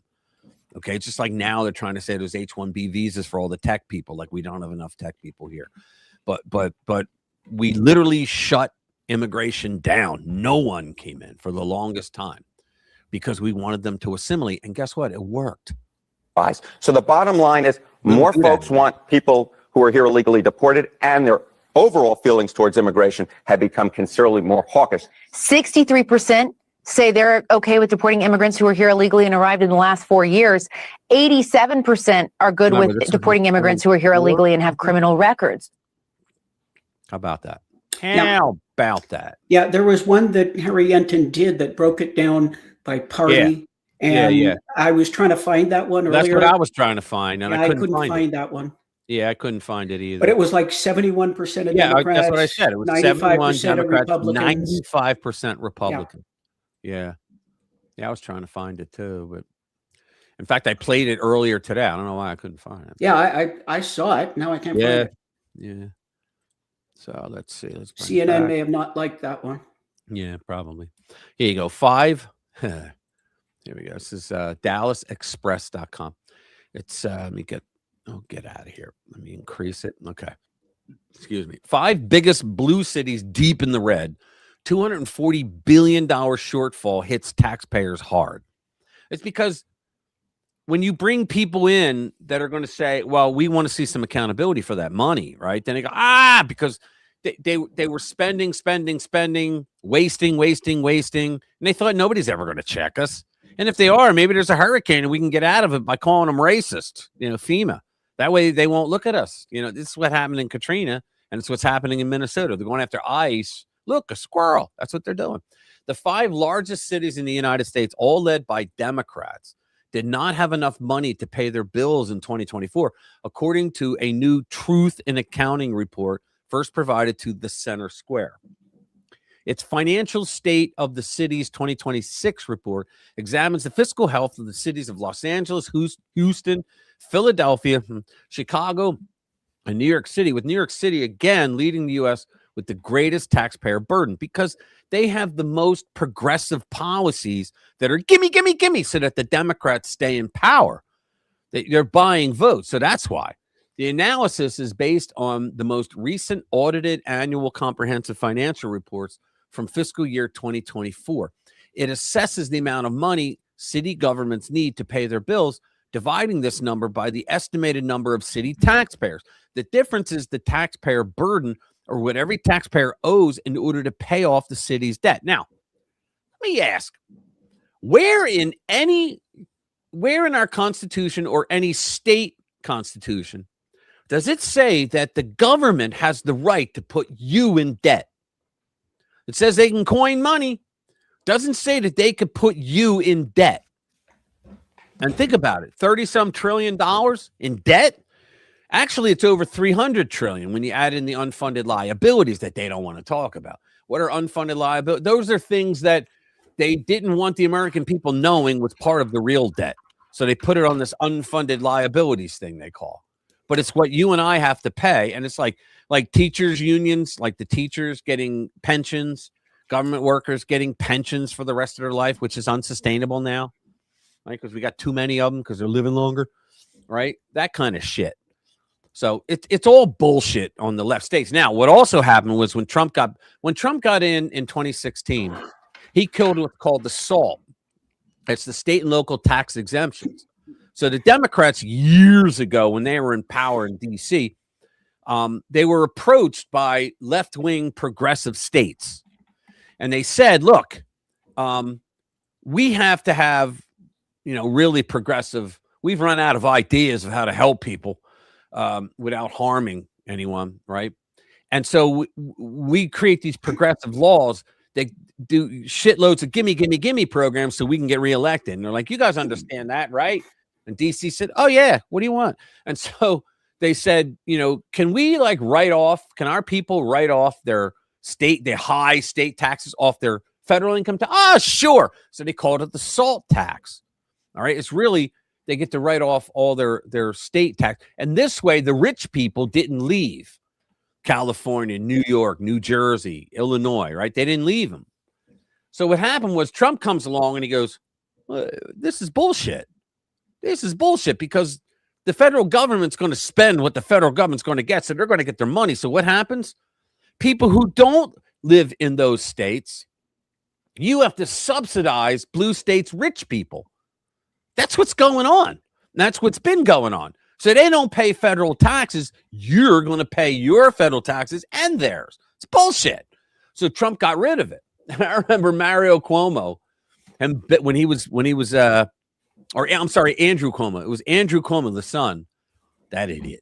And he was complaining, he was bitching that, well, Donald Trump got rid of the SALT, so now all of our billionaires are leaving the state. And it's like, all you had to do is say, I'm not going to give away free money to everybody that doesn't want to work anymore. And then the taxes go down. So all the rich people went down to Florida, all right, and just like Tennessee, Florida, you name it, South Carolina, all that. And they got out of New York. And then Biden gets back in, and so with the Democrats in power, so what do? They put it back in again. They allowed it again, right? And you and I got screwed again for the Biden years on taxes. But then it turns out because you say, well, my taxes didn't go up, yeah, but they spent the money to make up for what they weren't putting in on things that they should have been putting it on all along, what you were paying for. So now instead of you paying for Social Security and Medicare and all that, now you're paying the rich people in blue states. That's what they did. So now Trump comes along again. He got rid of it again.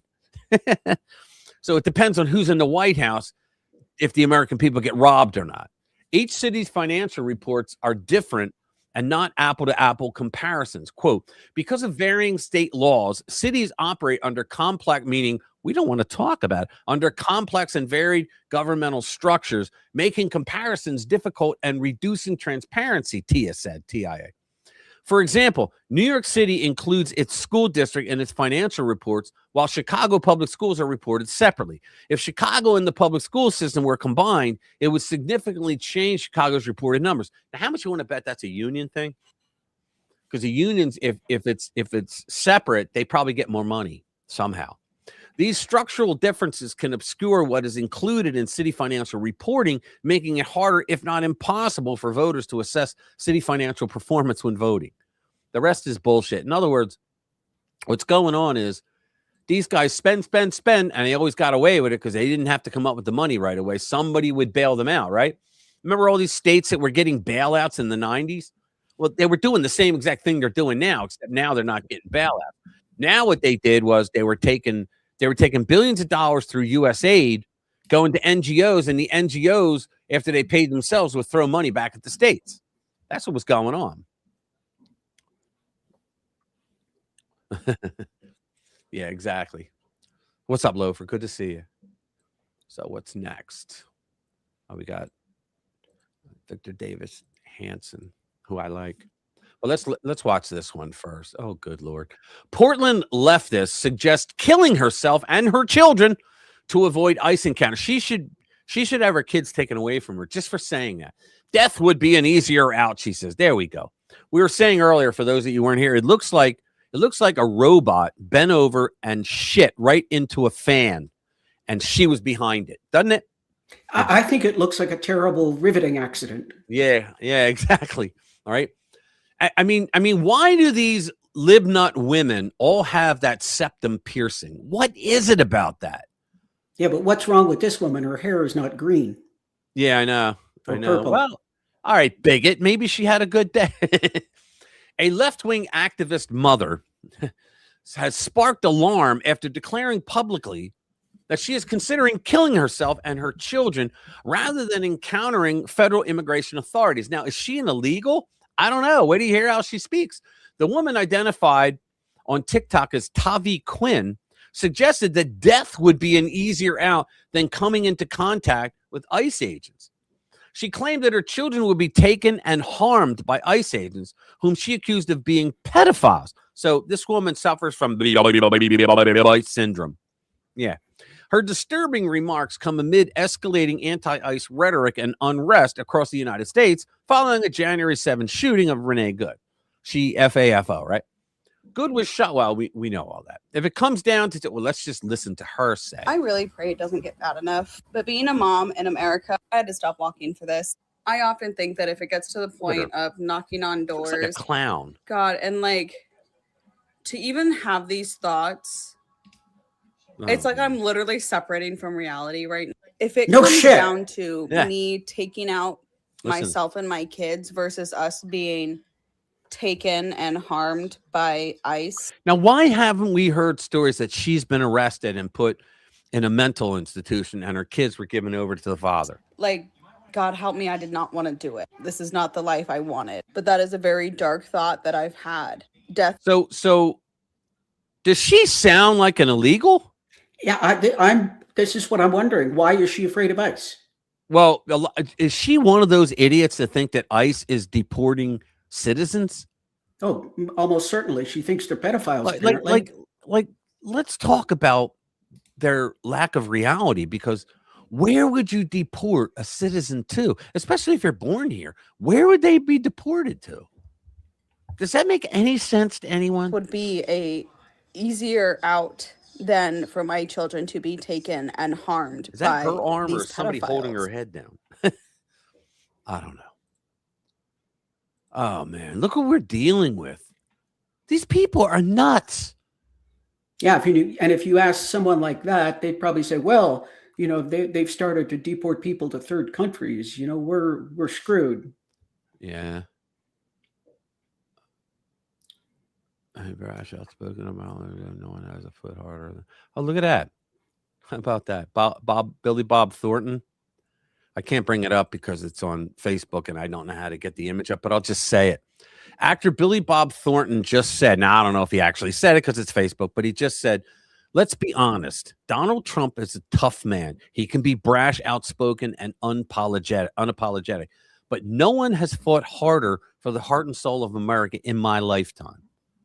And he's a little bit of a nut himself. You ever see him like in real life? Oh, Billy Bob Thornton? Yeah, you ever? Yeah, the way he dresses and walks around. Yeah. Read some of the stories about him. Bobbity. She looks like a Harry Potter villain. She did, didn't she? Let's see. Some dude was up on her a few nights. Wonder what male creature that was. You guys are awesome. Let me see. Hey, brother, good to see you. Okay, cool. Let me see. All right, here we go. All right, so let's go back. Let's do the last one on the top roll. Here we go.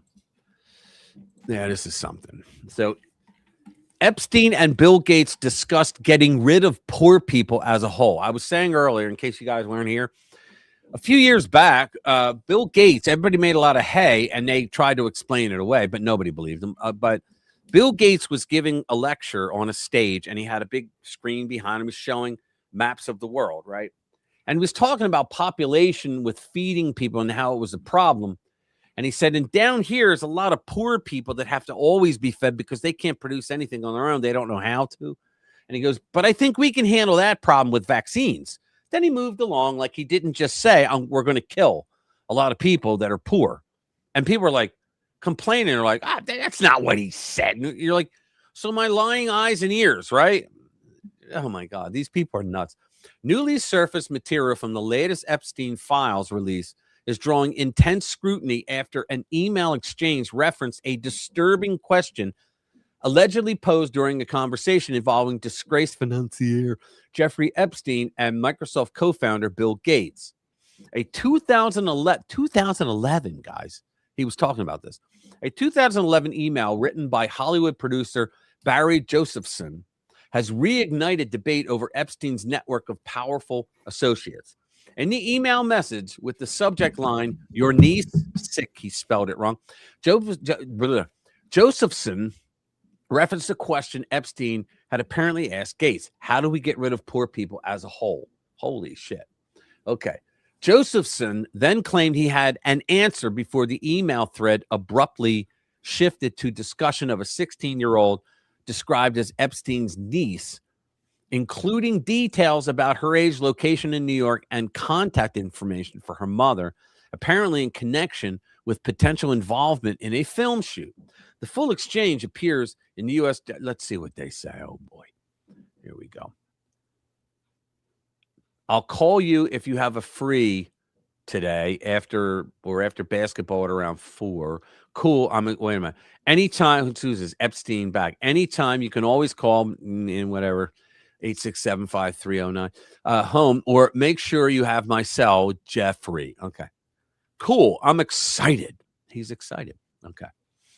Also, I've been thinking a lot about the question you asked Bill Gates: how do we get rid of poor people as a whole? And I have an answer, comment regarding that for you. When can I call you today to discuss this? All right. So where do they get into it though? Well, let's just read it down here. So a viral X thread amplified the email and framed it as evidence of depopulation style thinking among global elites. I was saying earlier that Bill Gates, if you guys didn't hear it, sorry, you got to hear it again, the guys that did. Bill Gates used to do that whole vaccine thing. He may still do it.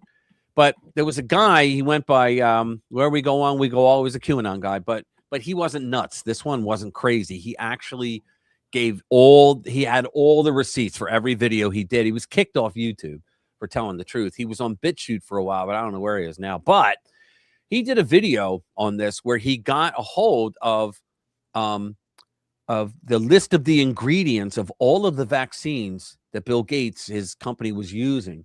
And every one, they had formaldehyde in it. And formaldehyde is what you use in embalming, and even trace amounts of it could make your organs squishy. And he pointed out, look, this is going to Africa. He's pointing all the countries in Africa where it was going. And it's like, wait a minute. And because then he played that video where he said we can take care of that with vaccines. So it's like, okay, so you're going to actually have a lot of millions of people that think that they're getting help by rich white people in the West, and you're killing them. I'd like to see a study done of when they did that. Like how many people actually died. All right. The revelation has led to widespread calls demanding accountability. The post generated tens of thousands of engagement within hours, reflecting persistent public distrust toward powerful, unelected figures operating across philanthropy, technology, and global health. Good. Now do George Soros. All right. While the email does not show Gates personally writing the statement or outlining any concrete plan, Josephson appears to be paraphrasing a prior discussion between Epstein and Gates. Let's see. Our critics. Yeah, well, we know it happened. Oh, hold on. In 2015, Epstein proposed a film concept to Josephson centered on men falsely accused of sexual misconduct. That's funny. Citing Bill Cosby and Prince Andrew as inspiration. Well, first of all, we know Cosby did it because there were more women that came out and had pretty much the same story. You know, like I went with him. I went home with him. He made me a drink, and then I woke up a few hours later and my ass was sore. You know, there's things like that. You know, same story, multiple women throughout the years, right? Yeah, but you know, he was falsely accused, right? Josephson even engaged in script-related discussions. Gates' relationship with Epstein is also well documented. It doesn't matter. These claims are absolutely absurd and completely false. Yeah, I remember when they went through that whole thing denying it. It's beyond heartbreaking, Melinda Gates said. I remember being those ages, those girls were. I remember my daughters being those ages. So for me, it's personally hard whenever those details come up. Yeah, basically, I think that's one of the reasons why they got divorced. because Melissa couldn't take it anymore. I think that's one of the reasons. What did I miss here? Well, I don't know too many married women who would not have some sort of reaction if they found out their husband was banging underage girls. Yeah, exactly. Yeah, I know. Let me see. George Carlin, like George Carlin said, it's a big club and we aren't in it. Yeah. Yeah, true that, man. What was that? It was a movie that Tom Cruise was in. It began with a V, and everybody put the masks on, and they just had sex with kids and sex slaves and all that. Well, they had said, somebody come up with a name for that, please. That movie, viral. What the hell? It began with a V, I believe. But anyway, it turns out that people in Hollywood said, "Yeah, Eyes Wide Shut." Yeah, it began with a V. Yeah, Eyes Wide Shut. Thank you, Bobby. But people in Hollywood said, "Yeah, that shit's real. Like, they really do that stuff. They're nuts. Now they really do." Fear of germs. What's that? Carl, fear of germs. You remember that one, Loafer, where he talked about, yeah, we swam in the shit in the river. It built our immunity up. That was a great bit. Yeah, let's see. Wide shut. Yeah. Seville. Yeah. All right, let's get back to it. What's next? Do we want to do the bald Democrat woman, or we want to do her? Do we want to do RFK? Mayor Bass. Let's do that one. This piece of crap. She is quite possibly the most unqualified person to be mayor of LA, but yeah, there she is. LA Mayor Karen Bass secretly altered the Palisades fire analysis to downplay LA's failures. All right. Embattled Los Angeles Mayor Karen Bass secretly altered the official Palisades fire response report to downplay the failures made by the city and fire department. They couldn't get water. I mean, for Christ's sake, when the deadly blaze erupted, a new report said. Bass, after seeing an early draft of the after action report, wanted key findings of the Los Angeles Fire Department's shortcomings scrubbed or watered down, and even warned then interim fire chief Ronnie Villanueva the unedited conclusions could expose the city to legal liability. Yeah, because you fucked up. Sources close to the Democrat staff told the Los Angeles Times. Bass was cautioned that the self-serving tweaks in the report was a bad idea that could torpedo her political career, but still withheld the working draft until after changes were made, insiders told the Times. She's like, who, me?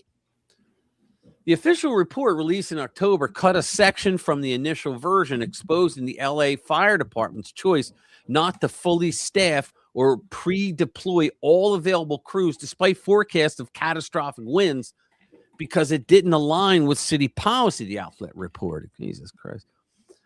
It instead commended Department brass for going above and beyond with a standard pre-deployment matrix. So they lied.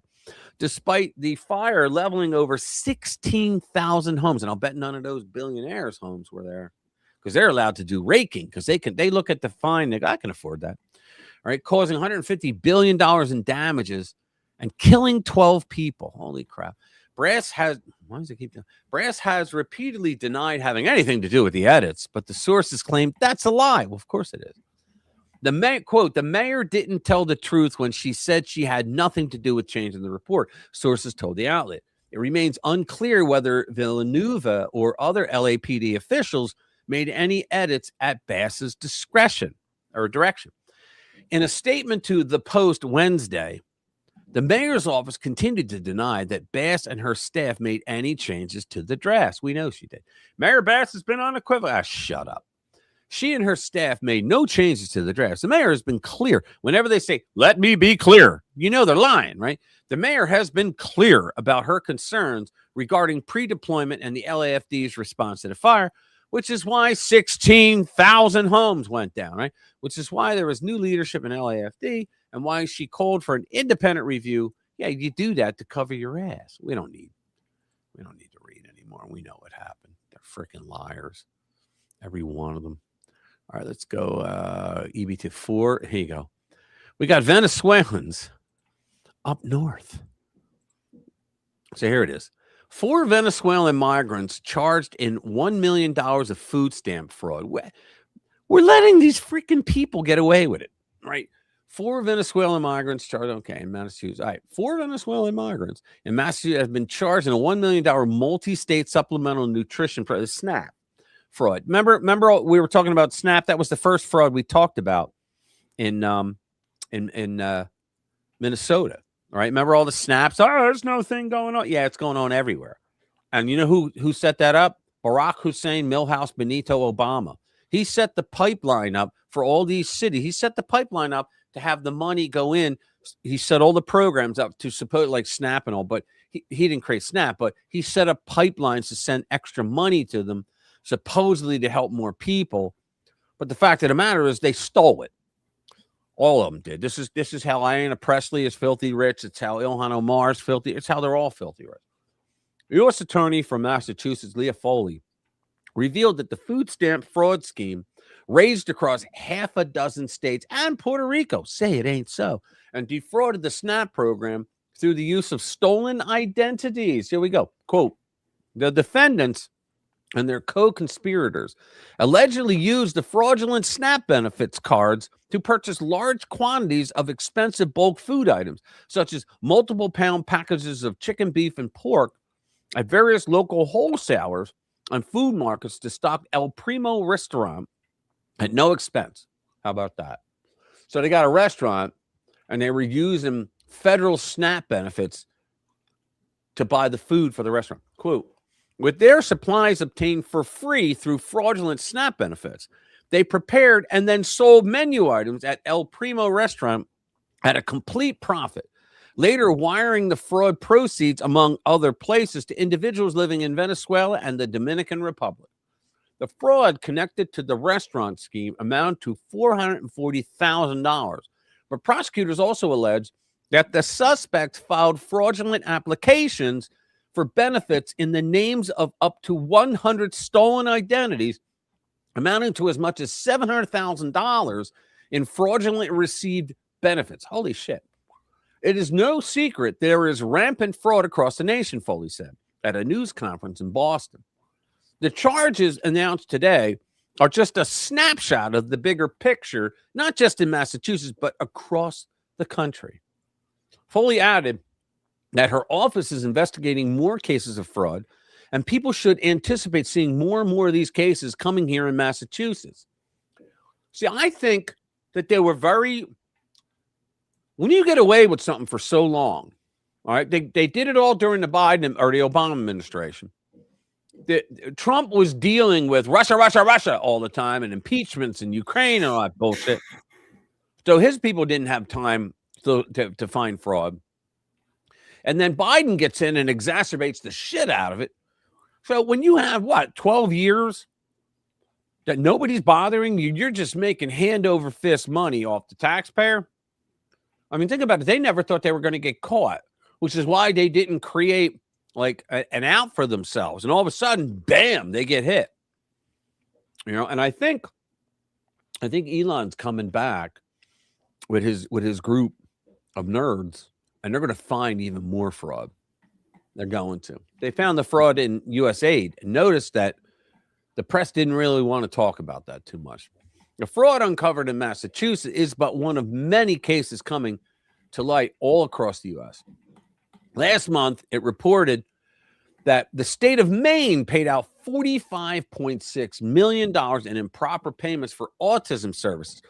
Where did we hear that before? Yeah, autism services, phony. It's inside Minnesota and inside Seattle, Washington, and in California. Yeah, isn't it California that they had like literally 20% more per capita Medicaid billing? Right. It's unreal. A federal audit by the U.S. Department of Health and Human Services Office of Inspector General. And you know what gets me, Jay? The Democrats and the left, but I repeat myself, they're acting like the bad guys are the federal government doing their job for once and finding and outing the fraud. These guys are doing their job. They're going to save us taxpayer dollars and get the bums out of office.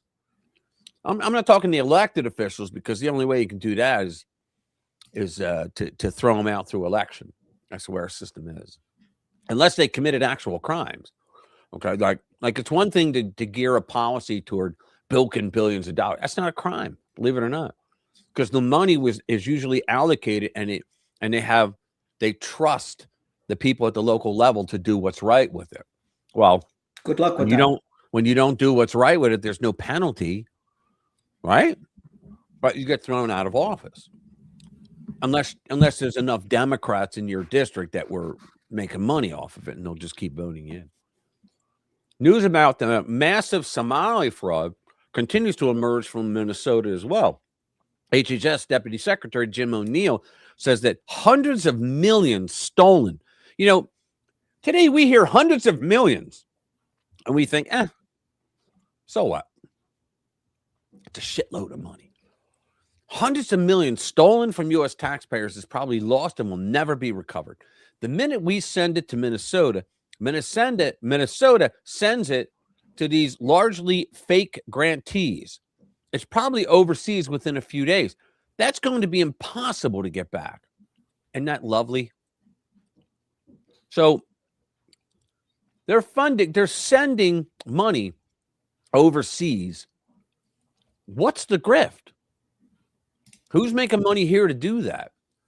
It's pretty much the same thing over in the UK, where all these politicians are making and it starts in Spain, from what I understand. They're making shit tons of money to bring the illegals in. I don't know if you guys call them illegals over there, but it's all about money. So here it is. My face can literally stop bird shit in midair. Let's go in. I'm going to bring it up. Let's go into that one. This is low IQ Maxine. So Bessa, you got to love him. The heated exchange was over the housing crisis and its causes. The housing crisis was caused by 30 years of bad gimmickry and policy by the Democrats in the housing market. That's what it was caused from. Because they wanted to be able to say, we care more about black people buying homes than those evil Republicans. So what they did is they started giving out loans to people who couldn't afford it. And when the bankers all got together and went to the Clinton administration to complain that he nationalized the Community Reinvestment Act, all right, which gave the rabble rousers, the community organizers, the Barack Obamas, if you will, of the world, to be able to dictate policy to banks if they didn't buy into their demands of like creating an account with $1 million for people who in their neighborhoods who couldn't afford a mortgage. Okay.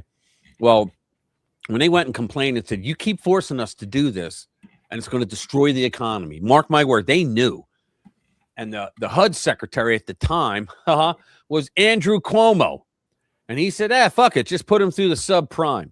So the way they did it was, let's just say, suppose a couple comes in and they were redlined and comes in and says, we'd like to buy this house for $300,000. I'm just throwing numbers, okay? And they go, well, here you failed the mortgage application, but don't worry. We have our arm behind our back with the boot on our neck. So we're going to put you through subprime. So that means for the first 3 or 4 years, you're going to pay $1,000 a month. Can you afford that? Oh, good. So they sign on the dotted line, they get the house, but then 4 years come by and they say, okay, a balloon's going to hit. It's going to be $4,000 now per month. You go, holy shit. And they go, no, don't worry about it, because we created an artificial bubble in the housing market, and now your $300,000 house is worth $4.25. So you sell it at that, you pay off that loan, that mortgage, and then you use the capital gain to buy your next house, and you just keep going, right? But what happened was, in around 2006, Americans said, you know what? Houses aren't worth as much as you guys are selling them for. It's an artificial bubble. We're not paying it. So people either stayed in their current homes or they rented, right? So what happened, this was a phenomenon that went through the United States. So what happened was the balloons hit in 2008. And people that had these subprimes, they couldn't sell their homes because nobody was going to pay that 410 or 20,000, whatever I said a minute ago. They weren't going to pay that for their house because it wasn't worth it to them. And yet they couldn't afford the balloon.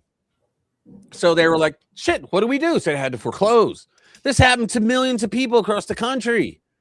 All right. They all foreclosed. And so naturally the finger pointing went around. They blamed George, like Obama blamed George W. Bush, right?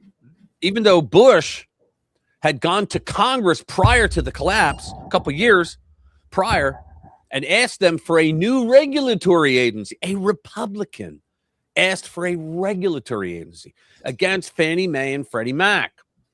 Because he said, you guys are you're crazy with these loans. We need regulatory. And the Democrats who controlled the Congress at that time told George W. Bush to go fuck a rock, that there's nothing wrong with Fannie Mae, Freddie Mac. There's nothing wrong with it. All right. Because you had Chuck Todd on the Senate Banking Committee, whatever it was called at the time. And you had Barney Frank. You had him on the House side, the banking. And they both say there's nothing wrong with Fannie Mae and Freddie Mac. You just don't want black people to be able to buy homes. That's literally what they argued. Okay.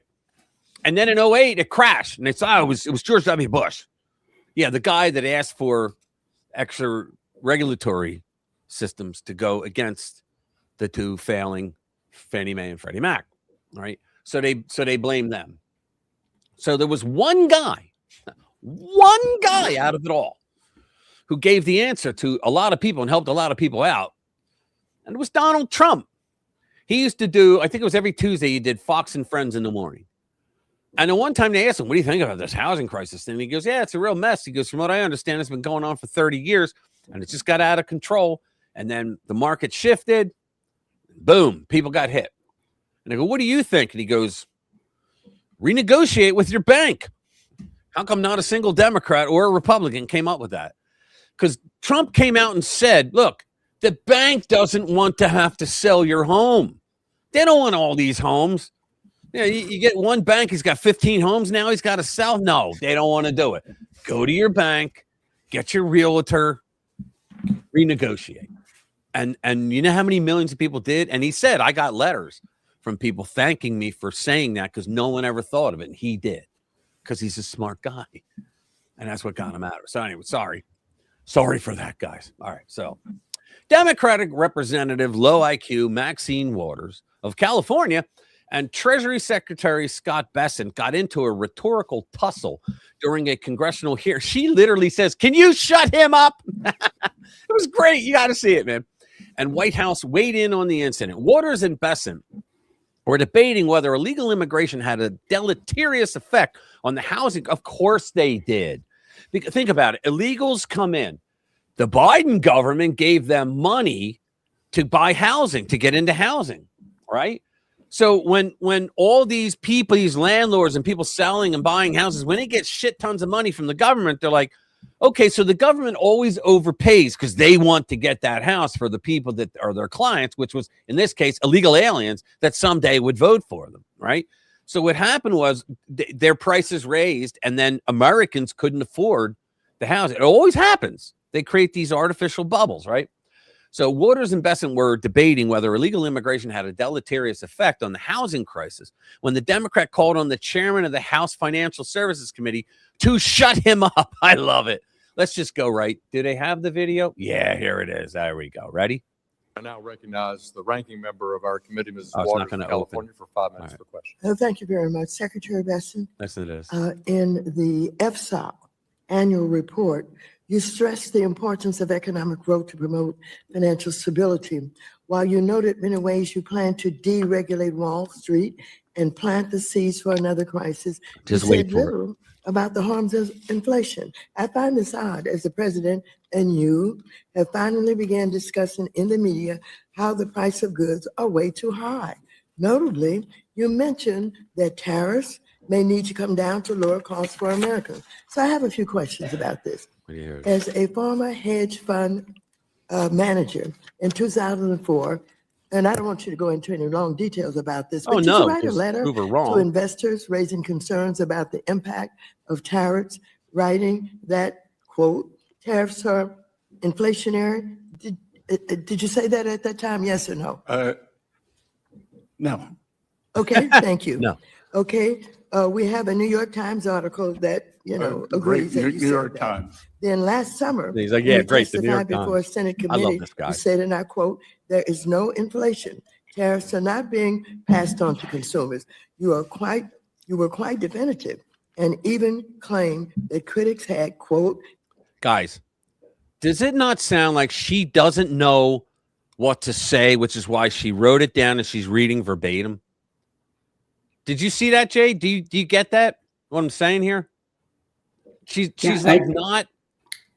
She's just reading. She has no emotion whatsoever in the way she's talking, except at the end when she tries to make a snide comment every time she's done talking. tariff derangement syndrome. Well, those comments are at odds with the statement you made to investors that tariffs are inflationary. Again, I want to be clear, so just let me ask you, are tariffs inflationary? Yes or no? According to the San Francisco Federal Reserve, with 150 years of data, Yes or no? Tariffs do not cause inflation. San Francisco Federal Well, Reserve. last November, as the Trump administration finally began to realize 150 years that of data. affordability issues in America are not a hoax, you told Fox News that the government was going to reduce tariffs on goods like coffee and bananas, and that doing so would, quote, bring the prices down very quickly. Mr. Secretary, why was that announcement even necessary? If tariffs aren't inflationary, and as you and the president like to say, are paid for by foreign countries, by the foreign country, a tariff on coffee or bananas shouldn't raise the price of either for American consumers. Well, here it comes. That's the Trump logic, but that isn't reality. It did raise prices across the board, and you know it. I think you knew back in July also. The real question is, why would you even impose a tariff on a good that a country doesn't grow or make, as that would only serve to punish the American consumer? Now, as you know, this committee has taken a bipartisan approach to addressing another real affordability crisis. Housing. Rents are too high. There aren't enough houses. However, one clear reason that the housing crisis has grown worse is that you and the rest of the Trump administration levied tariffs on housing production goods like lumber and steel, as well as appliances. These tariffs will result in half. Lumber is reclaiming my time. You don't get to talk. She does that. Reclaiming my time, and everybody loves when she does it. Reclaiming my time. Reclaiming my time. Let's just have the facts. Reclaiming he ain't buying. time. Thank you. It gets worse. However, one clear reason that the housing crisis is going worse is that you and the rest of the Trump administration levied tariffs on housing production goods like lumber and steel, as I said, as well as appliances. These tariffs will result in 500,000 fewer homes built at a time when we need more homes built, not less. Trump single-handedly made housing more expensive. And once again, you know it, as Axios has reported that you were planning to lift tariffs on housing production goods. In addition, the unlawful campaign the Trump administration has waged with ICE and Border Patrol terrorizing American communities has also harmed home construction across America. So I ask you, Secretary Benson, will you be the voice of reason in the administration and urge Trump to stop waging a war on American consumers and on housing or for affordability and putting the economy at risk? Yes or no? You don't have to explain. Representative Will you be the voice? Will you be the voice? Will you be the voice? Will you be the voice? Will you be the voice of reason? A study Yes or from no? Wharton University. Reclaiming my time. Reclaiming my time. Reclaiming my time. So in other words, she only wants a yes or no answer, because the answer that he would have to give a tautology answer would be no, right? But the answer is actually yes with the explanation, and she knows it, so she's trying to control the narrative so that the press goes, "Oh, she kicked his ass." Watch. Immigration. Mr. Chair, will you let him know that when I ask time does belong to the housing woman.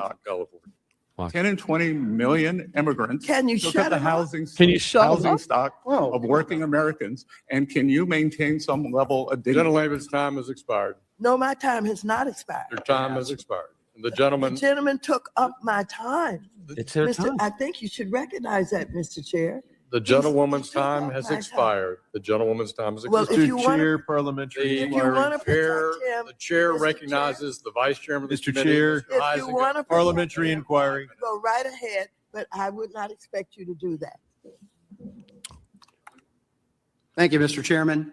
Wow. And I will grant very briefly we anytime that you feel like you need to address any. Here we go. Again, I think the ranking member does not understand. Mr. Secretary, I'm sorry, the gentleman will suspend. There's a parliamentary inquiry. Mr. Sherman? Mr. Chair, will you much, enforce the please. rules of this committee so that the time belongs to the questioner and prevent filibusters from taking time away? She asked him a question, and he was answering it.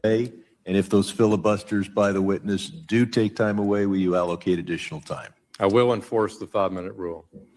In other words, no. It was her time. She couldn't control the witness. Therefore, because he was answering the I question. want my time back. The gentleman from Michigan is recognized. Here we go. I grant Lots of briefly back and forth. anything that you need to feel you destroys need to her. address. I believe the ranking member does not understand the definition of generalized inflation There you versus go. one-time price increases. I would also note that housing, especially for working Americans, a Wharton study has shown that the mass unfettered immigration, adding 10 to 20 million new people demanding housing, Congresswoman, is what caused a great deal of housing inflation for working Americans. Biden. So And you them. and the Biden administration should be ashamed. Which is also why we are seeing rents. There was just a recent media story on this. Rents are going down partially because of that enforcement. So Mr. Secretary. Yes, it is supply and demand Yep. continues to work. Yep, exactly. Supply and demand continues to work. You got to love it. So all that bullshit she went through, he was able to destroy that in less than 30 seconds. Yeah, let's bring it back. There Yeah, I like Scott Bassett. I think he's do great. too. Yeah, my face can literally stop bird shit in midair. That's the greatest meme ever. Key concessions. This would be good. The one on Greenland. Yeah, but I don't know. It might be boring. Let's try it. I just put it up there because it was Vance and there was nothing else in it. Europe continuing to make key concessions on Greenland in secret. And I was like, well, it ain't a secret now, right? Yeah. No, this could be important. This could be important stuff. Yeah. Europe, what happened? European allies have made more concessions over Greenland than publicly admitted, according to Vice President J.D. Vance. Who was involved? Vice President J.D. Vance, President Trump, and European governments. When and where? Wednesday, February 4th, this past Wednesday, in an interview with Megyn Kelly, key quote, we definitely have gotten much more than we initially had. Great. Vance indicated that the framework agreement contains new critical benefits for the United States beyond the existing security arrangement pertaining to Greenland. See, the problem is that Denmark and all the other globalists in Europe, not you guys, we love you guys, they were all saying, well, Trump's going to try to go in there with military, and they had people terrified. And Trump came out and said, you're still going to have your government. Nothing's going to change. We're just going to protect you now. And we're going to take your minerals, but we're going to protect you now, right? Europe is making. We probably don't need to read the story because obviously there's no details. It says, I'm sorry, it's all bogus. Let me just read the first two. So it says Europe is making far more substantial concessions regarding American interests in Greenland than it publicly acknowledges, J.D. Vance revealed on Wednesday. Speaking with Megyn Kelly on her podcast, he said, we definitely have gotten much more than we initially had. So I'm sorry, it's all bogus, Vice President said, regarding claims pushed by the corporate media that a new framework agreement contains little in new benefits for the United States, adding the idea that they haven't made any accommodations or concessions to the United States is not true. And wrote, it's one of the unwritten rules that everybody knows that if the Chinese or the Russians affected one of our critical missile defense systems, we would necessarily defend that. but we're not getting anything for it, Vance explained. Let's rewrite the rules a little bit here and say that if the United States is going to protect the entire world's missile defense system, primarily our own, but other people benefit from it, we should get some benefit from the bargain. What they're talking about is during the war, we literally took over Greenland, the United States, because we had to. Nobody else could do it to defend against the Axis powers. And now we have one base there that's pretty much tucked away in nowhere. But we act in the law that was created, okay, the agreement, we could put a base anywhere in Greenland. We could do multiple bases if we put them all over it. We can make every single square inch a base if we want to. That they're not going to do that, obviously, but we have the right to do it. And so a lot of people were saying, you can't take Greenland. No, we want to buy it. That's crazy. They're never going to sell. Well, they sold us the Virgin Islands, didn't they? That's my answer, right? So here's a good one. Well, it's a bad one, but we'll go over it. China, once again, it's always China. So here we go. So it's biolabs. So hold on. Let's do this. It's Epoch News. So it's like biolabs, China-linked labs found in U.S. cities. So President Donald Trump and China's Xi Jinping spoke on the phone on Wednesday with more details emerging on U.S. soybean. Okay, so let's get to this. Welcome to China in Focus. I'm Tiffany Meyer. Our top story, juggling between goodwill and friction. President Trump and China's Xi spoke on the phone. More details emerging on U.S. soybean purchases and Washington's weapons sale to Taiwan. An FBI raid highlights a major security loophole with loose regulations on virus labs in the U.S. How could this be exploited by China? Senior investigative reporter Joshua Phillips explains. You wouldn't have to launch a biological warfare attack on America. You can make it look like an accident in someone's backyard. Exactly. President Trump warns the U.S. would militarily secure its base on the Chagos Islands if American forces come under threat. Meanwhile, a lawmaker says the UK's prime minister should consider another option. If you're determined to divest the people of the United Kingdom of these islands, please sell them to the United States. Right. And as President Trump and China Xi spoke by phone. All right, we don't need to learn the rest. Yeah, so they got biolabs in the United States. Why? So they can have a Wuhan accident right in the United States? Holy crap.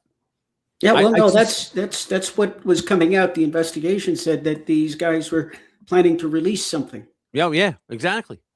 Yeah, and I remember Xi said publicly during the COVID thing that by 2030 they expect to have 60 equivalent Wuhan labs all throughout China.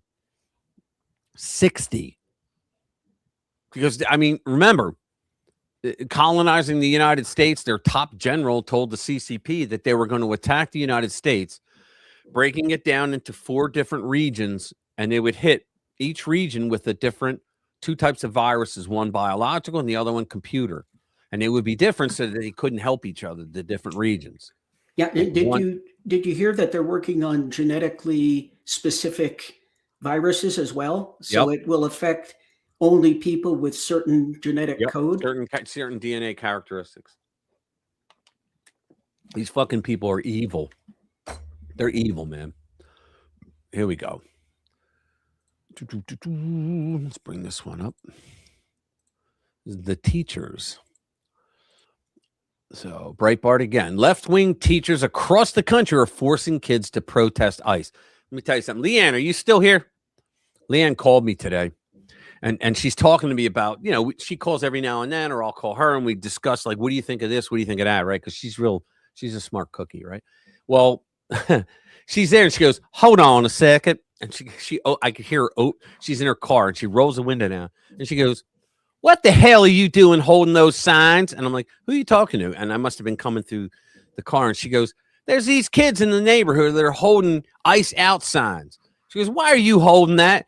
And the kid goes, well, because we don't want to be harmed by ICE. She goes, oh, get the hell out of here. She goes, how the hell are you going to be harmed by ICE? Like, she just went off. You ought to be ashamed of yourself. You ought to go home to your daddy and say that I said that he's an idiot. Like, oh my God. You really, like, she was funny as hell. but she was angry, and you could tell. Let's see. China declared war on America. Yeah, they did. We should reciprocate and reveal we can't fight because Democrats and rhinos gave away our domestic manufacturing. Yeah, for short-term profits.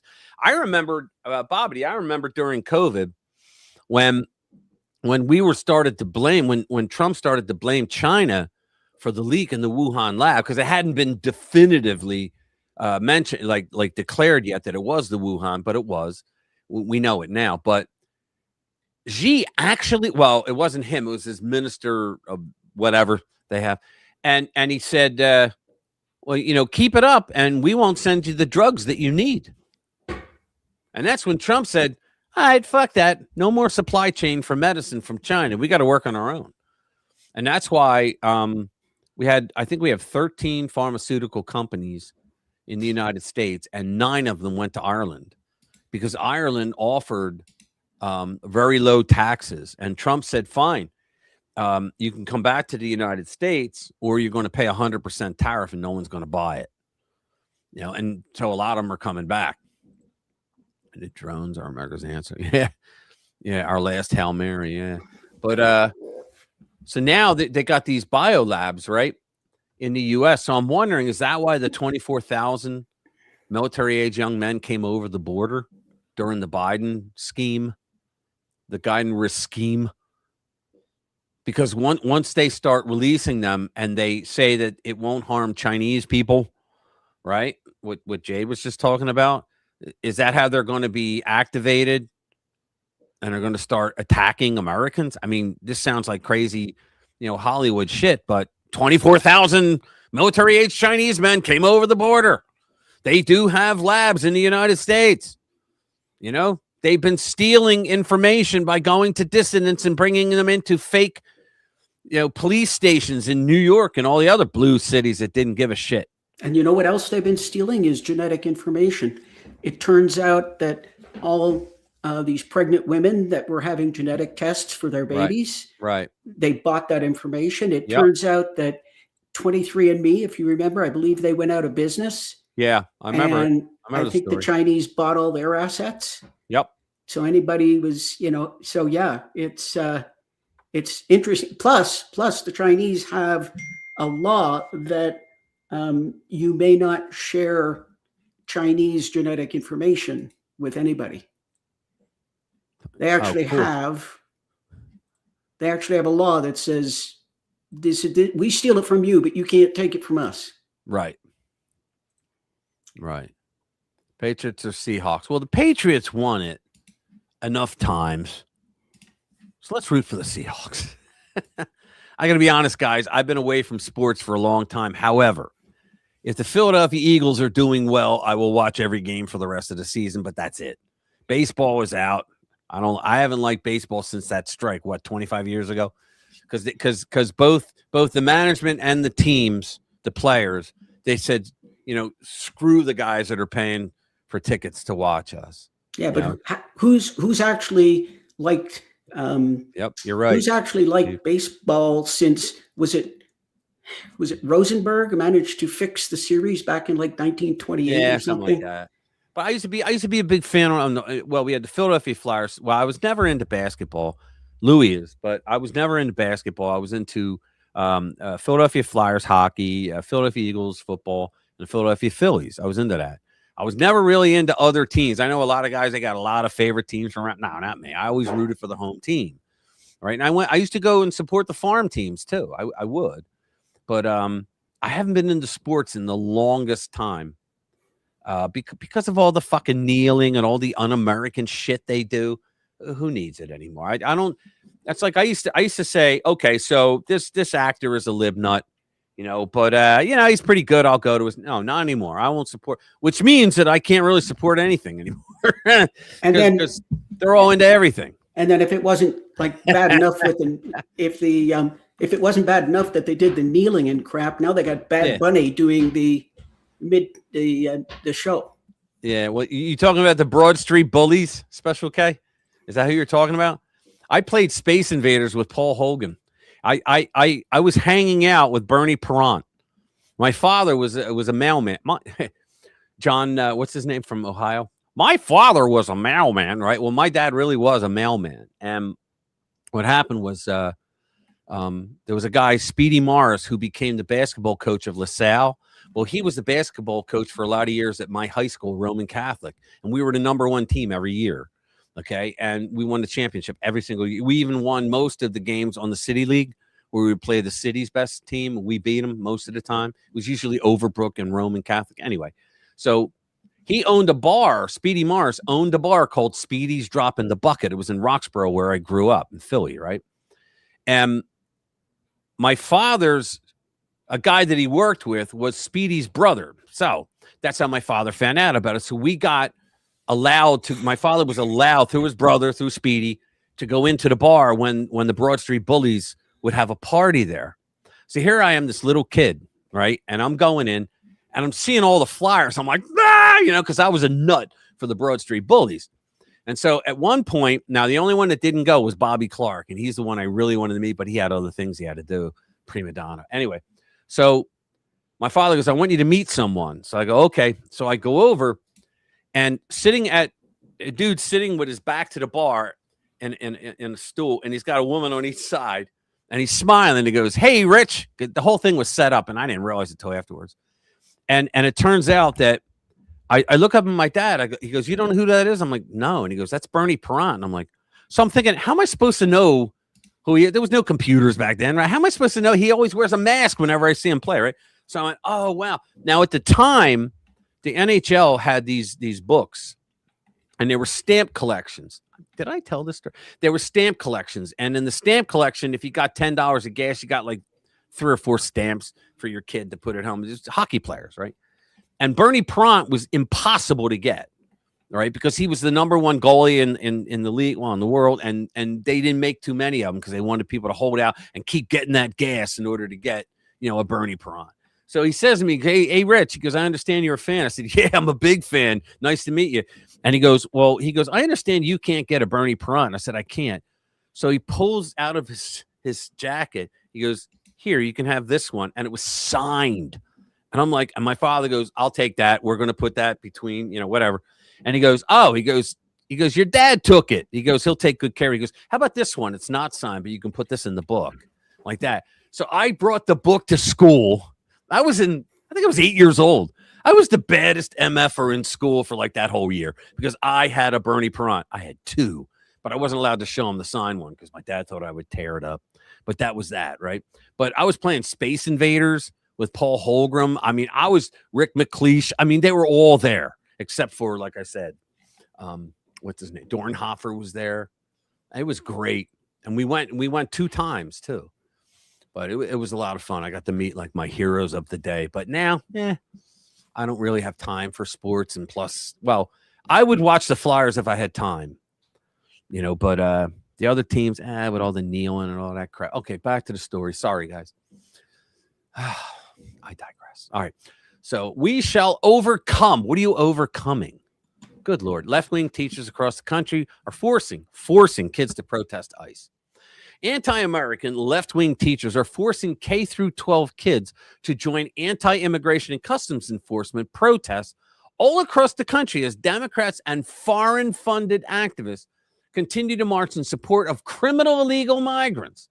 Now, my theory is that they're going nuts on ICE. That's the target that they picked to go after to cover up all the fraud in their cities while they're trying to cover it, like to get rid of the evidence. So they're all making a big thing out of ICE because think about it, guys. Who the fuck would be against your police, your law enforcement, to get rid of criminal, illegal, and people that don't belong here? Yeah, it is criminal retardation and liberalism. Yeah. And seriously, like, who would be against that? You can have a neighbor that you had beers with every Friday night. He's a great guy, family. Wait a minute, you're in a league? Get the fuck. Yeah, I mean, that's the way it should be, right? But they're not even deporting, like, non-violent ones yet. They're still trying to get rid of, they do as a toll. They're still trying to get rid of the violent criminal illegal aliens. people that were convicted of serious crimes here and let go by the libnut people in charge. Right? So holy shit. You're now teaching kids your insanity? My God. Teachers have a vested interest in Joe Biden-styled open borders immigration because as more illegals enter the country, more students from families of illegals are fed into the school systems for free education. Nothing's free. Hence, more teachers are hired, and local, state, and federal officials shove more tax dollars at schools. It's true. That's the whole thing. It's about money. Liberals will destroy our freaking country as long as they get a piece of the pie. It's amazing. For instance, one Colorado, Jade, school reported that tens of thousands of kids of illegal migrants flooded the state's school during Biden's presidency. The city of Denver lavished $356 million on illegals in 2024 alone. And a large portion of that went to city schools. Teachers are celebrating the anti-ICE protest. Comedian Adam Carolla, who I love, highlighted another left-wing teacher of very young children, leading them to chant anti-ICE slogans. Holy crap. In another case, an extremist middle school teacher posted a video to her social media in which she's openly crying with joy that her young students are protesting ICE. You got to be some kind of crazy to do that. Wait, was a view on Twitter. What am I viewing on? Is there a? Hold on, let me see, and then I'll put it up. Yeah, okay, let's watch this. Hang on. Let's start it over. Left, but I don't know why it's making me so emotional. Look at her. I guess because like being here in Seattle and being a teacher here in North Seattle specifically. Oh my God. There's not a lot of like Latino teachers. Illegal At my Latino. school specifically, and seeing like our community and the community I teach, and like being so supportive, it's really heartwarming. It's hard to get rid of illegals. Yeah, middle school kids, they know They shouldn't be in the school. that everything that's going on in this administration it's not okay. It is okay. We'll never understand. It's what we voted for. That it's okay. It is okay. We voted for it. We're getting it. Shouldn't those kids be in class learning something? They should be. Let's see. And another, let me bring it up again. Sorry, guys. There's more video. You got to love it, right? Wait a minute. Hold on. Good to see you then. Take care, Special K. Thanks. All right. So where are we at? In another case, a teacher in San Diego, California, which used to be conservative, named Bailey Hill Ringer, was seen proudly turning her U.S. flag upside down and teaching kids to protest ICE. Let's watch that here.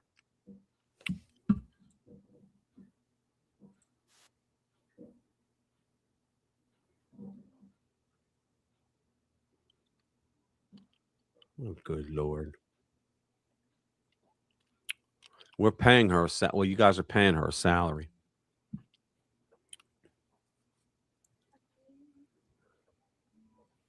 First grade, guys.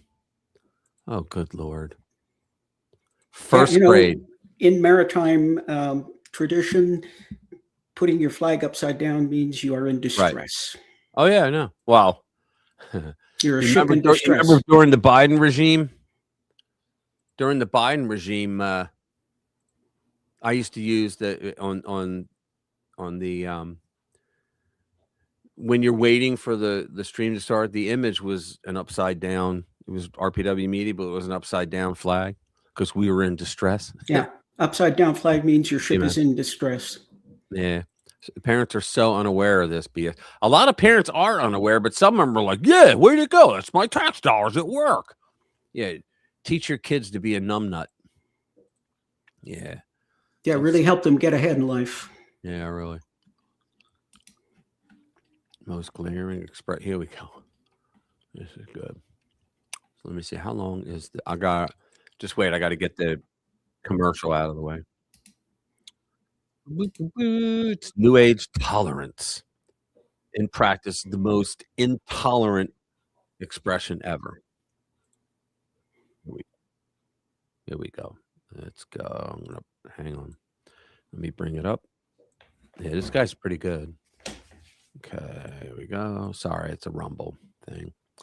So, New Age tolerance in practice is the most glaring expression of intolerance possible. Here we go. If you've ever wondered why we can have rainbow flags everywhere, institutions endlessly preaching tolerance and diversity, and yet feel social life getting narrower, harsher, and more punitive, there's a concept that explains the contradiction perfectly. Herbert Marcuse, a popular Marxist philosopher, called it repressive tolerance. In plain terms, repressive tolerance is the idea that tolerance doesn't actually mean tolerating disagreement. It means tolerating only the right ideas and actively excluding the wrong ones while still using the moral language of openness and inclusion. In effect, tolerance becomes its opposite. Exclusion, censorship, and punishment are rebranded as moral necessities. Yep. This wasn't a cultural accident, but a deliberate political strategy. Marcuse argued that classical Marxism failed in the West because people didn't become miserable enough to revolt. Instead, they became comfortable. So the strategy for communist revolutions changed. Neo-Marxism shifted away from factories and wages and towards culture, psychology, and institutions. The problem was no longer just who owned capital, but who shaped beliefs, norms, and identity. From there came the key move. If society is structured by power, and if people are trapped in false consciousness, then neutral rules, such as free speech, open debate, and equal tolerance, don't liberate anyone. In the eyes of Marxists, they protect the existing order. Voting, protest, and speech become steam valves. They let people vent without changing anything. In that framework, neutrality is not fairness, it's fraud. So tolerance must become directional. Ideas that reinforce the oppressive capitalist system must be suppressed. Ideas aimed at dismantling it must be protected and amplified. In practice, tolerance doesn't mean openness. It means intolerance towards anything even marginally to the right of Marxism. That logic explains the world people are now living in. Entire careers are destroyed over refusing to repeat delusional ideological claims. Right. Energy policies that make daily life more expensive are imposed as moral imperatives. Yep. Socialist ideas like universal basic income are treated as foregone conclusions, not arguments to be debated. Meanwhile, going to the gym can get you branded far right, believing tradition has value gets you called a fascist, and questioning any of this is framed as hate. The contradiction isn't hypocrisy, but design. Marcuse justified it through what might be called emergency politics. Liberal freedoms, he argued, are luxuries for stable times, but we are always in crisis. Climate, inequality, oppression, democracy itself. Always a crisis. Crisis suspends norms. In emergencies, we censor. We silence dangerous Think Ukraine under Stalin. ideas. We stop debating and start enforcing. That's repressive tolerance. A Think COVID when they just made up laws out of thin air. system where tolerance means exclusion, diversity means uniformity, and freedom survives only for those who agree. Yep. So Yep. liberals, You can think anything you want tolerant as are the long, most intolerant fuckers in the world. Go ahead. What? yeah, you can think anything you want as long as you're thinking the right thing. I still got my marsh on and my guitar, so yeah, I should come down. Louis. Yeah, as long as you're thinking what we want you to think, you're free to think it. Yeah. Oh, here's one that ought to freak you out. This is crazy, this one. So, company confirms self-driving cars in difficult driving situations are guided by random Filipinos overseas. What? So they're like, on their Game Boy and they're going, crazy, man. I was like, wait a minute, we got to read this. The chief safety officer for a leading self-driving car company admitted during a Senate hearing Wednesday that it hires remote human operators overseas to guide cars in difficult driving situations. What do they consider difficult? That's what I want to know. The U.S. Senate Committee on Commerce, Science, and Transportation held a hearing Wednesday on the future of self-driving cars, during which Waymo and Tesla executives testified. Democratic Massachusetts Senator Ed Markey pressed Waymo chief safety officer Mauricio Pena, whatever, on his, I don't care, on his company's remote human operators. Wow. So it's not Tesla. There you go. Operators worked from outside the U.S., and Pena responded that some were based in the Philippines. What? In his exchange with Markey, Pena acknowledged that his company operators do not remotely drive the vehicle, but rather serve to provide additional input and guide Waymo vehicles in what the senator called difficult driving situations. What exactly does that mean? I know. That's what we're trying to get to here. The Waymo official stated that his company uses remote operators in both the U.S. and abroad. When Markey asked Pena what countries the remote employees were based in, he said they were in the Philippines. The senator also asked the chief safety officer what percent of his operators are based overseas. Pena responded saying that he did not have the exact numbers because he didn't want to shock the hell out of everybody in that chamber. Okay, probably 100%. Quote, that is completely unacceptable, said Markey, when learning Waymo employed remote operators in the Philippines. Quote, having people overseas influencing American vehicles is a safety issue. Right. Can you imagine if it was the Chinese? Everybody died today, right? The information the operators receive could be out of date. It could introduce tremendous cybersecurity vulnerabilities. We don't know if these people have U.S. driver's licenses, right? Ethan, I don't care. A Waymo spokesperson told the Daily Caller News Foundation all of his company's remote human operators, which he called fleet response agents, ooh, they got a name, must have a valid passenger car or van license as a hiring requirement. Why? They're on a Game Boy system, right? Tiker, whatever, stated that international workers do not need driver's licenses for the Waymo locality that they cover, and used the analogy of obtaining an international driver's license to justify his company's position. Fleet response agents receive a training program that includes local road rules, simulations on complex scenarios. The vehicle might encounter hands-on practice and evaluations, and experienced fleet response agents, according to the Waymo spokesperson. He added that all agents undergo thorough background checks. Yep, this one's breathing. Receive random drug tests. Hey, you got any drug?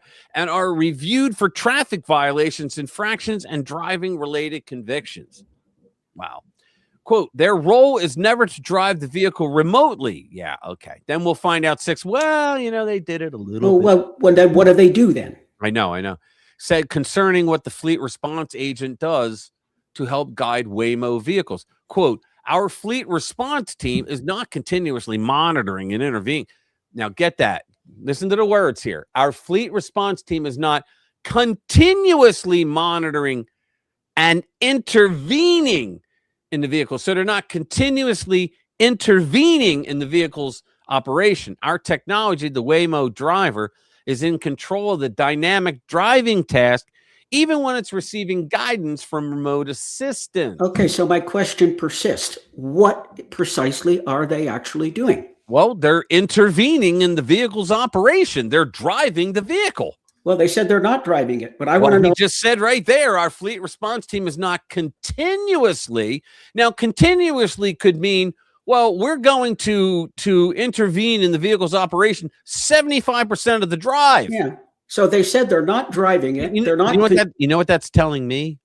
That their camera systems and that the lasers and cameras that they're using are not really all that great. Yeah. What it says, okay, they're not driving the vehicles. They're not continuously monitoring them. Our technology, the Waymo driver, is in control of the dynamic driving task, even when its guidance system or it's receiving guidance from remote assistance. So in other words, if remote assistance comes in, they're still they say, well, our system in the car is still doing the driving, even when it's not doing the driving because it's got remote assist. This is okay. So what is this guidance it's receiving? This is what I want to know, man. You got to love the bullshit answer. Yeah. What they got to pay him a lot of money. I mean, really. What is the guidance? If they're not driving the car, tell me exactly what the guidance is. I know. What are you telling the car to do or not do? I know. Here you go. The Waymo driver, the artificial intelligence AI powered system used to pilot Waymo vehicles can ask fleet response agents for additional guidance, and the driver can appropriately accept or reject agency. Now let me play this scenario out. So you're driving down the highway and there's ice and there's all kinds of other cars. You're on a highway, right? And all of a sudden something happens that, like, oh fuck, get that guy, right? So let's think about it for a second. Your AI says, okay, call the guy that's going to help me. All right. And the guy's sitting there picking his nose and doesn't answer to the, or let's say he answers right away. 1 second, you could be dead. This is stupid. Yeah, but we still don't know what they're actually doing. This is they're driving the car. But no, they said they're not. Markey during the hearing also mentioned concerns over the foreign remote operators taking away jobs from American. Who cares about that? And let's not forget that Waymo is trying to replace. All right, whatever. It's too much. Yeah, I don't think they're going to get to it. Let's see. Alphabet. So Waymo is a subsidiary of Alphabet Incorporated. Google owns them. Well, Google, big tech company that also owns Google, and Google owns this platform. Yeah. So basically, he spent this whole hearing trying to not answer the question of what is the intervention? What do they actually do?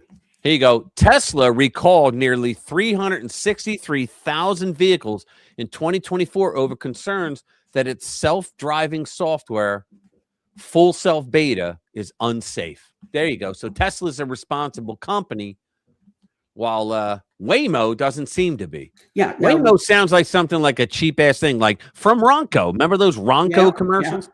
From Waymo. Yeah. Now, Tesla says they call it full self-driving beta, and they say you got to keep an eye on it.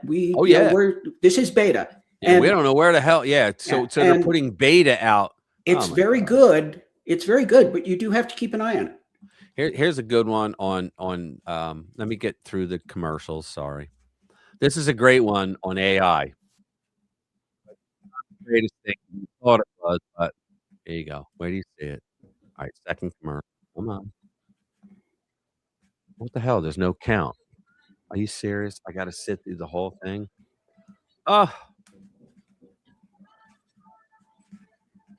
We got a whole commercial to sit through? Yeah, I had to sit through the whole damn commercial. Hold on. Now it doesn't want to play. Oh, I'm just going to hit refresh. Here we go. I got through. All right, let me bring it up. This is crazy, man.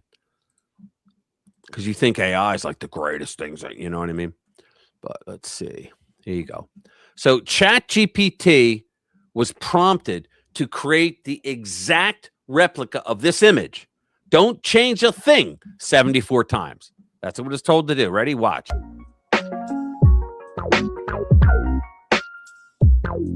Now we're getting into territory.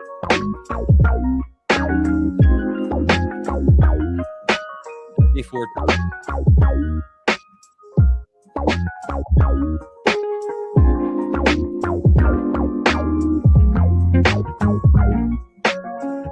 see, with every it looks like with every variation, it didn't say redo this one. It said now redo this one. Now redo this one. And so those were all the change. Now it's supposedly AI is supposed to be like the greatest thing, right? Now it morphed it. Yeah, we didn't ask for something similar. We said copy it, right? Well, no, it said no. It said hold on. It said create an exact replica of this image. Don't change a thing, and they did it 74 times. Yeah, and it didn't, and it said, oh well, we'll give you something similar. Yeah, well, it's exact replica means just that, exact. Yeah, and I've done that. Let me tell you something. I've used it where I've created images, and I've gone back and said, can you redo that? Only make the guy look to the right this time, and it would do it. It's pretty cool. You know who's one of the best is Grok. But in this case here, obviously it said make an exact replica, and the AI said, okay, I'll give you something sort of similar. Yeah, exactly. It didn't listen. I would love to. Well, it's ChatGPT. Now, when I use ChatGPT, it's good for it, but ChatGPT censors the shit out of you too. It does. It censors you. I can't do that. Like I told it to do something against and to make Joe Biden look stupid. And so I'm not allowed to do that for public figures that are politicians. Can't do it. Right. It's against my guidelines. Right. And I'm like, ugh. So then I did the exact same prompt, but I did Donald Trump and went and did it. Yeah. I was just going to say. And then I told it, hey, asshole. That's how I talked to him. I said, hey, asshole, you just did the exact prompt for Donald Trump that you said you couldn't do for Joe Biden. He goes, oh, yeah, thanks for pointing that out. And I'm like, dude, the crime's already been done. You know, you can't win with these people. And that's thanks to Chuck U. Schumer, who had a summit with all the AI gurus and said, we want you to censor things that we don't want to be said. So we got a few more we can get in. I want to do it warns extreme Xi warned Trump to use extreme caution regarding Taiwan. I'd say fuck Xi. So let's see. Video.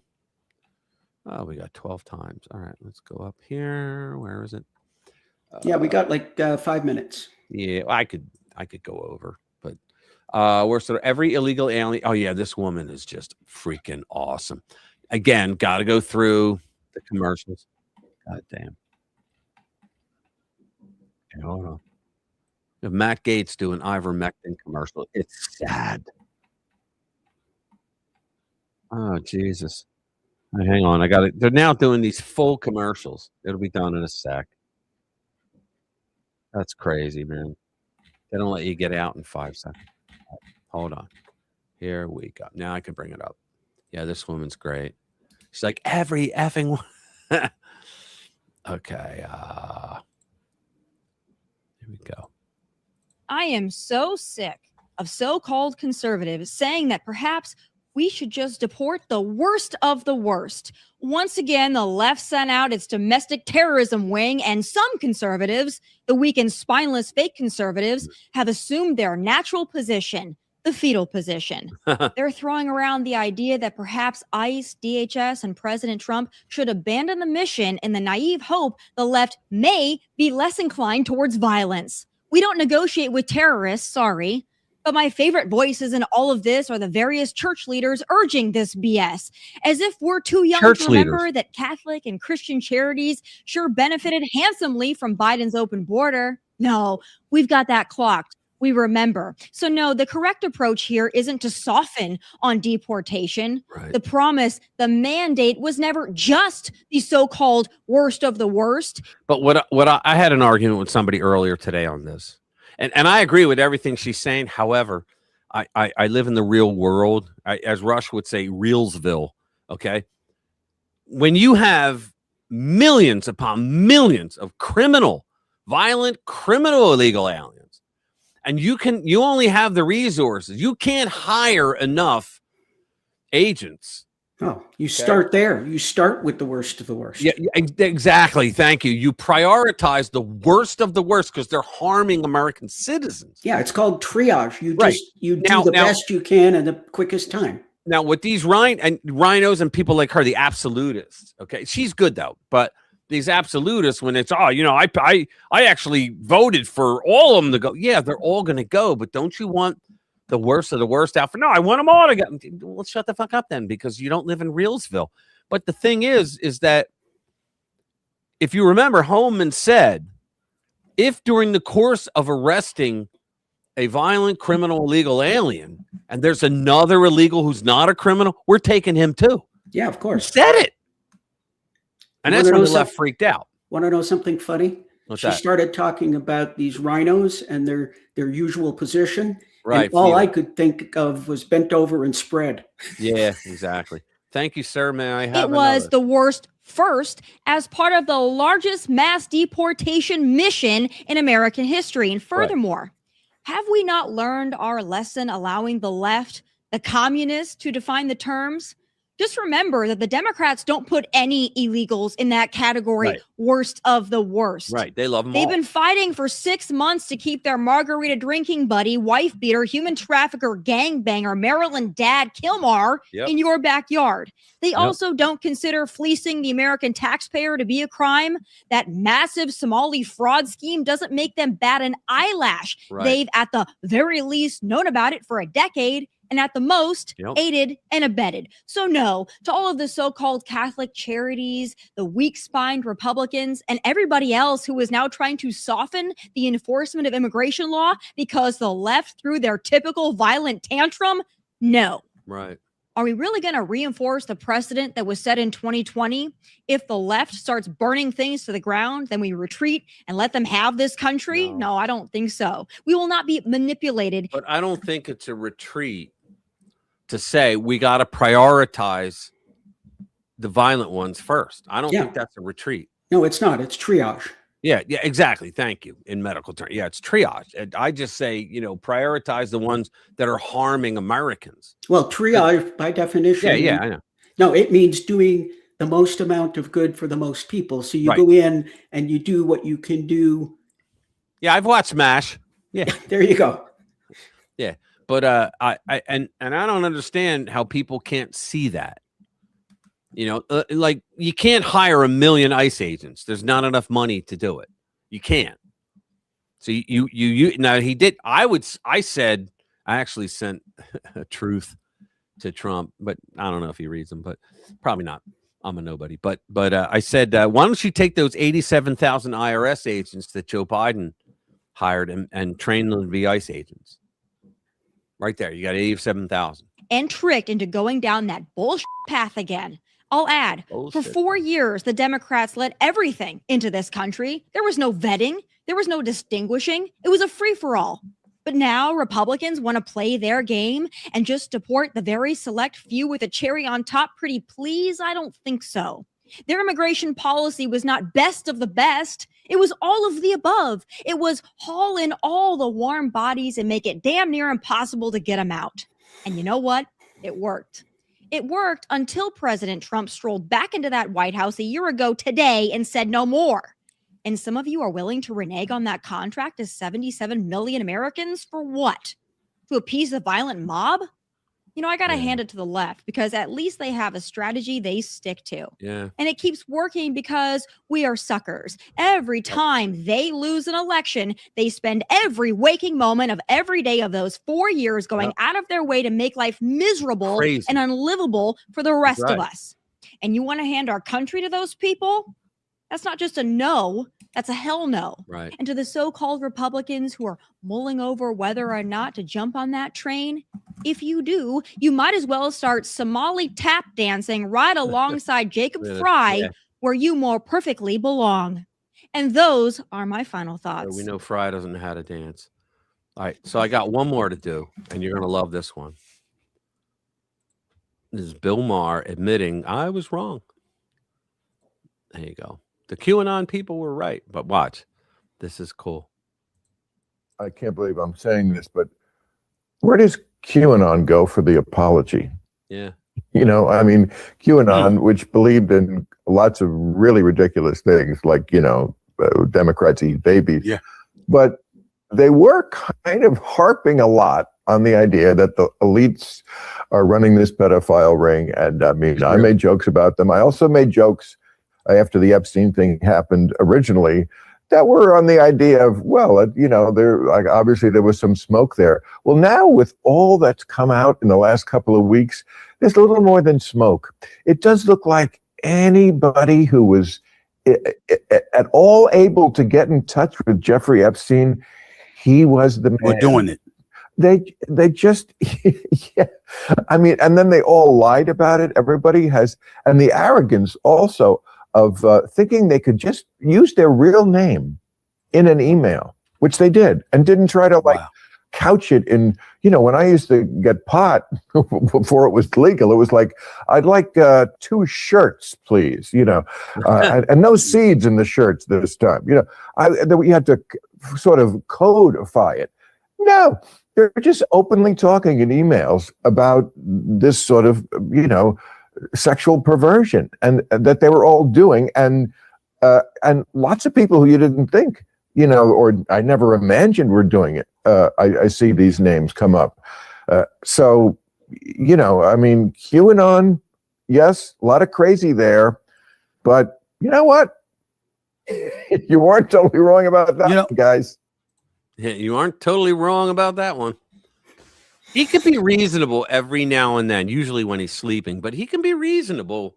Like I heard nobody make a better argument than Bill Maher on Islam. He made the greatest arguments against Islam in the West, actually. He did. He was great. But you would think, like, how could he be such a moron on everything else? Let me see if there's any other ones that are oh, it's getting you're getting a little past my bedtime here. Oh, well, if you got to leave, you can leave if you want to. I can stick around, but I guess I have so many videos that I put up. I want to play one.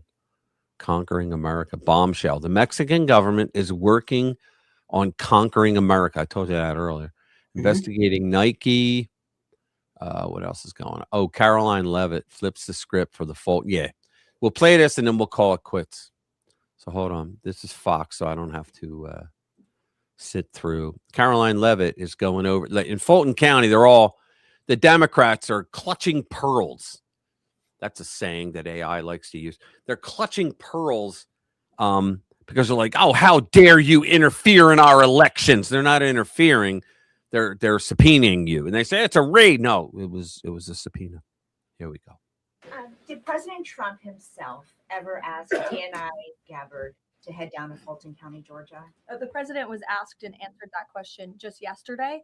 I've seen a lot of the media in this room get very caught up in semantics of why Tulsi Gabbard is there. I will tell you why. And the president agrees with this because election security is essential to national security.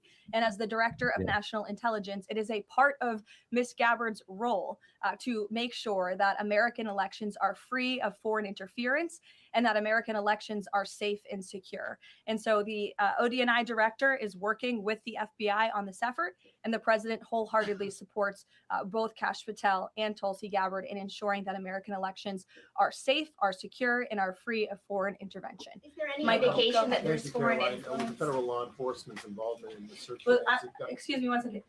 It's the media who has said that there's Russian interference in American elections. You guys have been saying that for many, many years. So the people, the people in this room, considering that you all said for many years that Russia interfered in the 2016 election to help Donald Trump, you should all be very happy that we finally have an administration that is looking into that, and we'll be happy to keep you posted.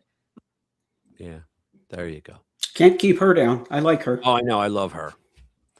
Leanne. Democrats should be crapping. In Georgia they are. You weren't here, Leanne, earlier. I was talking to Mark the other day. We're talking about that, and he's very involved in all that's going on. He's going to be one of the people to testify, as a matter of fact. And I was going to bring him on tonight so that he could give us everything like he always does. But then the lawyers that are all involved in that, government and state, they're like, not.